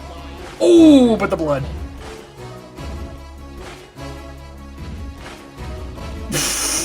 Cannonball into the guy.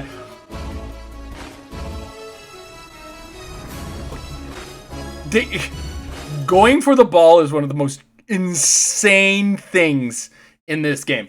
For one, if you go down normally like that, you're gonna get that. What my coach has always suggested me on this is throw your body at the ball. And what happens is you're not allowed to push from the back, right?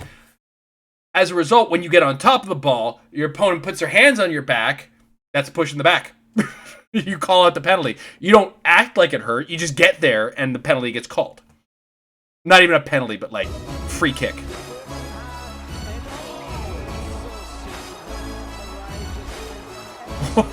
Like some of these are KOs. You see them like, where am I? What the fuck just happened?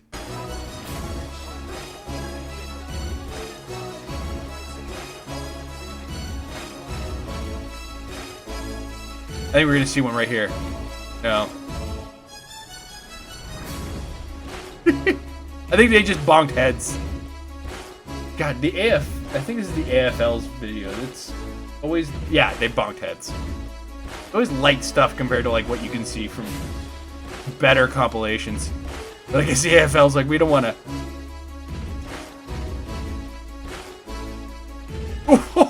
Shoulder to face.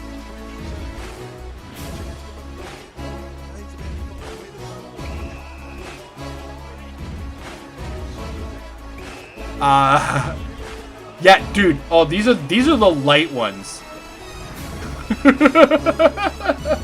Like these are nice compared to other compilations you can find, man.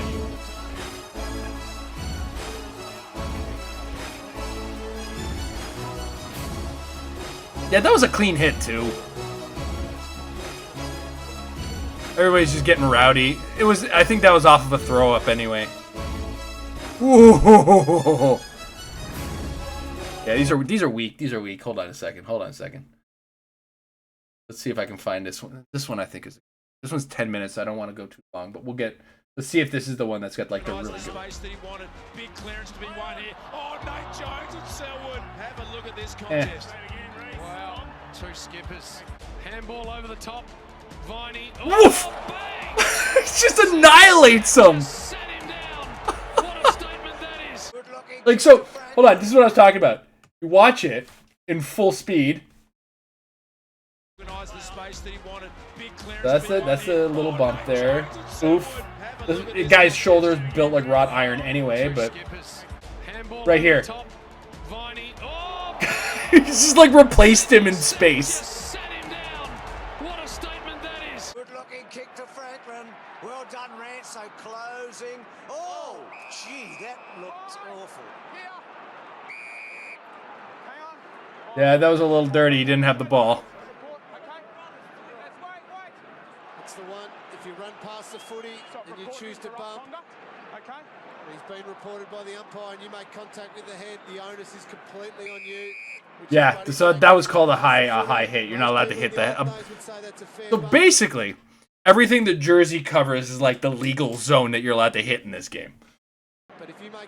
Can't go high, can't go low. Maybe wanted it into the shade.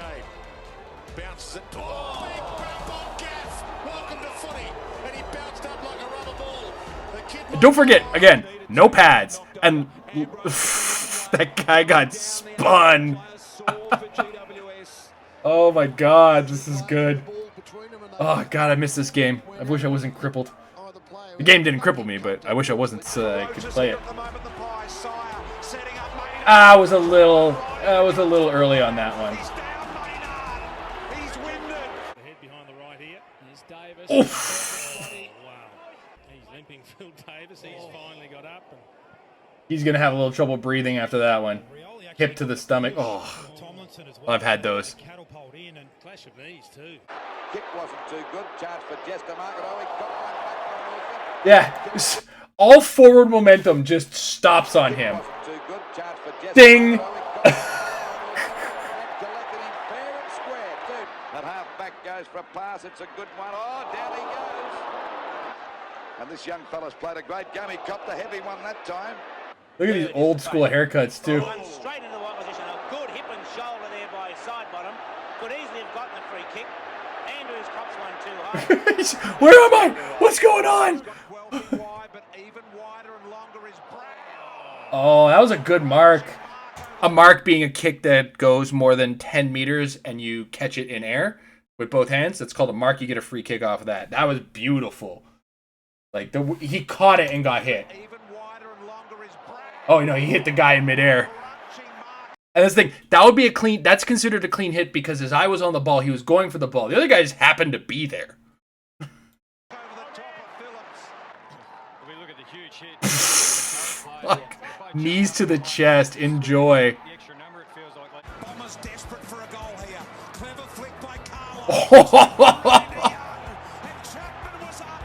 So you'll see when, if you ever watch the game played, you'll see when a lot of guys get around the ball like that, nobody wants to get a hold of it because you're about to get tackled.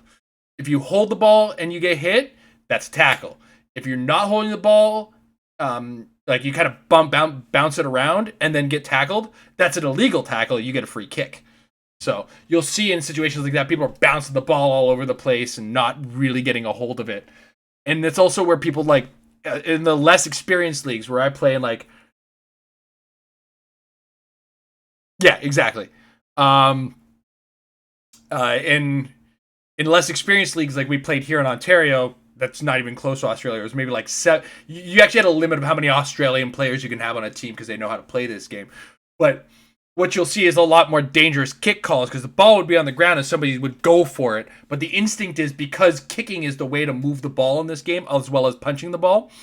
But kicking is the one that gets you the most like distance and potentially gets you the mark. And the goals as well.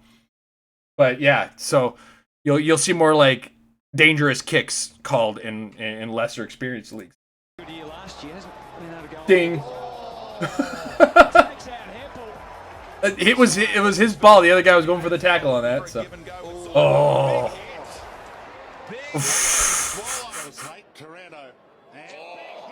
Yeah, here's the people replacement I was talking about. There was a guy. Where'd that guy go?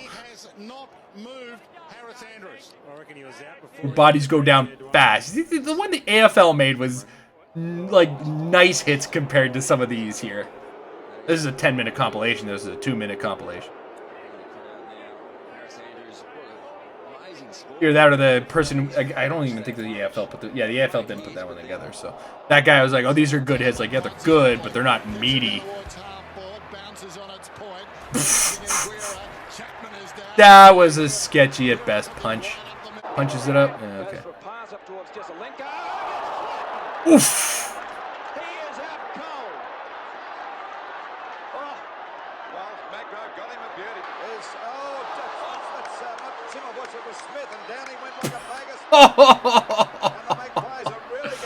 Oh, those ones are brutal. Oh.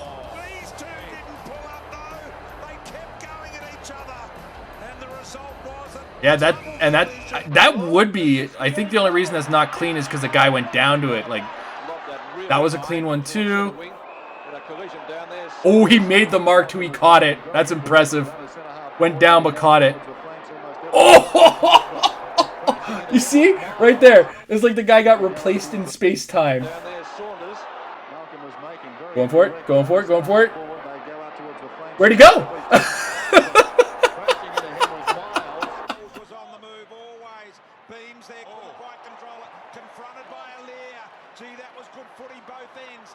He was on the run, and then this. Alier with a punishing tackle on Beams. Tackled.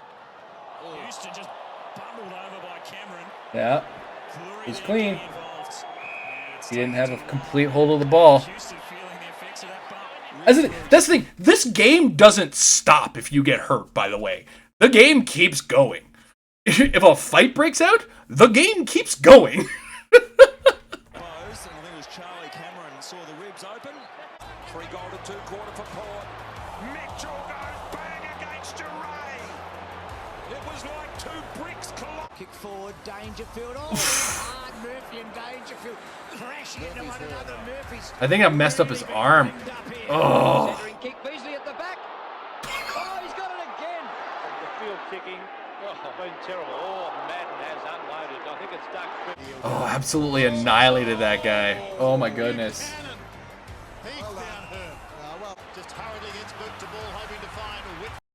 One day I want to go through these. Actually, it would be fun and just be like, was that legal? Is that a legal hit? I think that's a legal hit.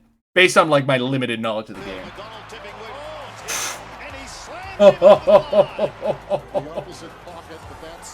Picked him. Oh man. Oh, look at all these on the line plays.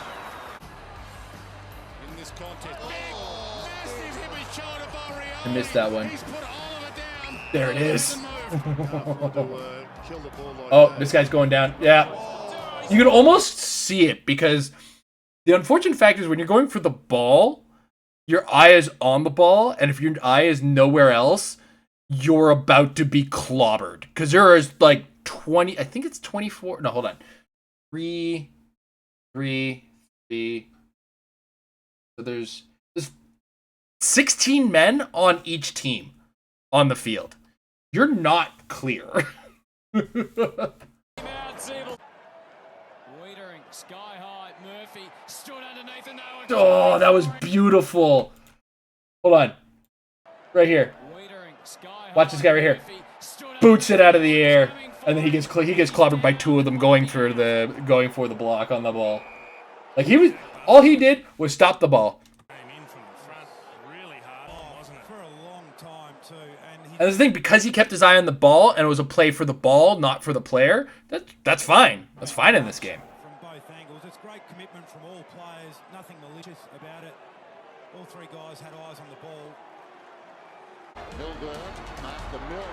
If you're into rough sports like rugby and football and like lacrosse and stuff like that, like this is a hell of a fun game. It's really great. I suggest, like, if you have a local league, give it a try. It's so fun. If you're into that kind of rough and tumble sort of sport. I am.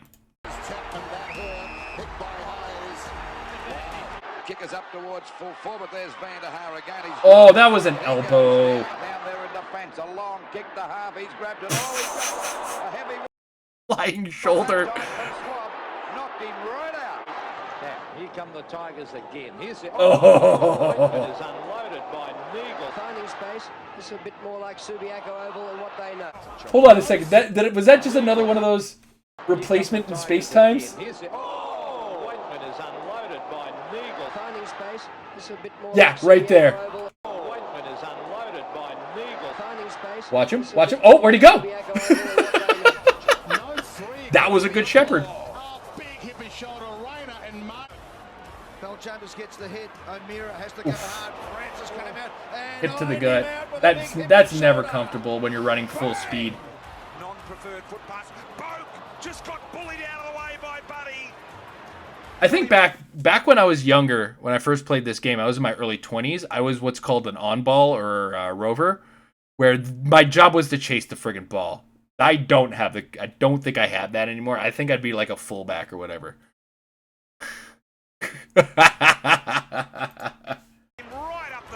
Yeah, that just means you're not made for it. Like some people are made for this game, and they're absolute psychopaths.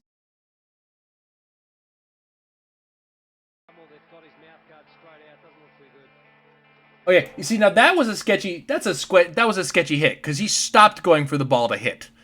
So I don't know if he saw another player or not. It gets a little questionable on judgment. Reffing this game is hard.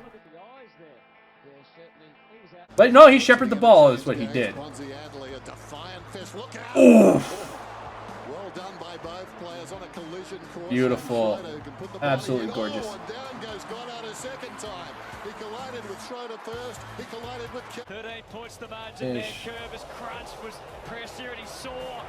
Anyway, yeah. So I'm gonna kind of call it there. It was a good compilation. I love Australian rules football, and if you want to see some really good hits like that, I suggest looking up like AFL biggest hits or Australian rules football big hits. You can find some really cool damn stuff. I think a lot of my actual tackles look more like pro wrestling moves when I was playing the game because I'd always go for a hug and fucking flip somebody over. I love the game. It's great. It's great to watch. If you understand the rules too, maybe I spend some time on that next time I get a little bit of free time on a stream to just be like, yo, this is how Australian rules football works. In the meantime, tomorrow we're gonna get fit in Bloodborne. We're moving into DLC, I think, starting tomorrow, which means I'm gonna get my ass beat because apparently the DLC is hella hard. So we have that. Plus we have one more third of umbilical cord to get the actual final boss fight in that game. So we got a little bit of work to do still in that game. Going up to next Friday when we have Elden Ring around the corner. So this weekend is going to be a little weird. Amber, instead of Amber's usual Friday night takeover, we might be moving it to... Wait. No, never mind. Everything is fine. Amber's still going to have her Friday night takeover. I'm thinking about next week. Next week's going to be a little wild. Jump on the Discord. We have a tentative schedule for next week and how we plan on building out next week. I have a lot of Get Good or Get Fit coming up next week, and a lot of it is back to back. It's gonna be rough, mostly because I have a tattoo appointment on the Thursday, so we're gonna see how this all goes. In the meantime, everybody have yourselves a wonderful evening. We'll see you tomorrow. Get Good or Get Fit at 9:30 p.m.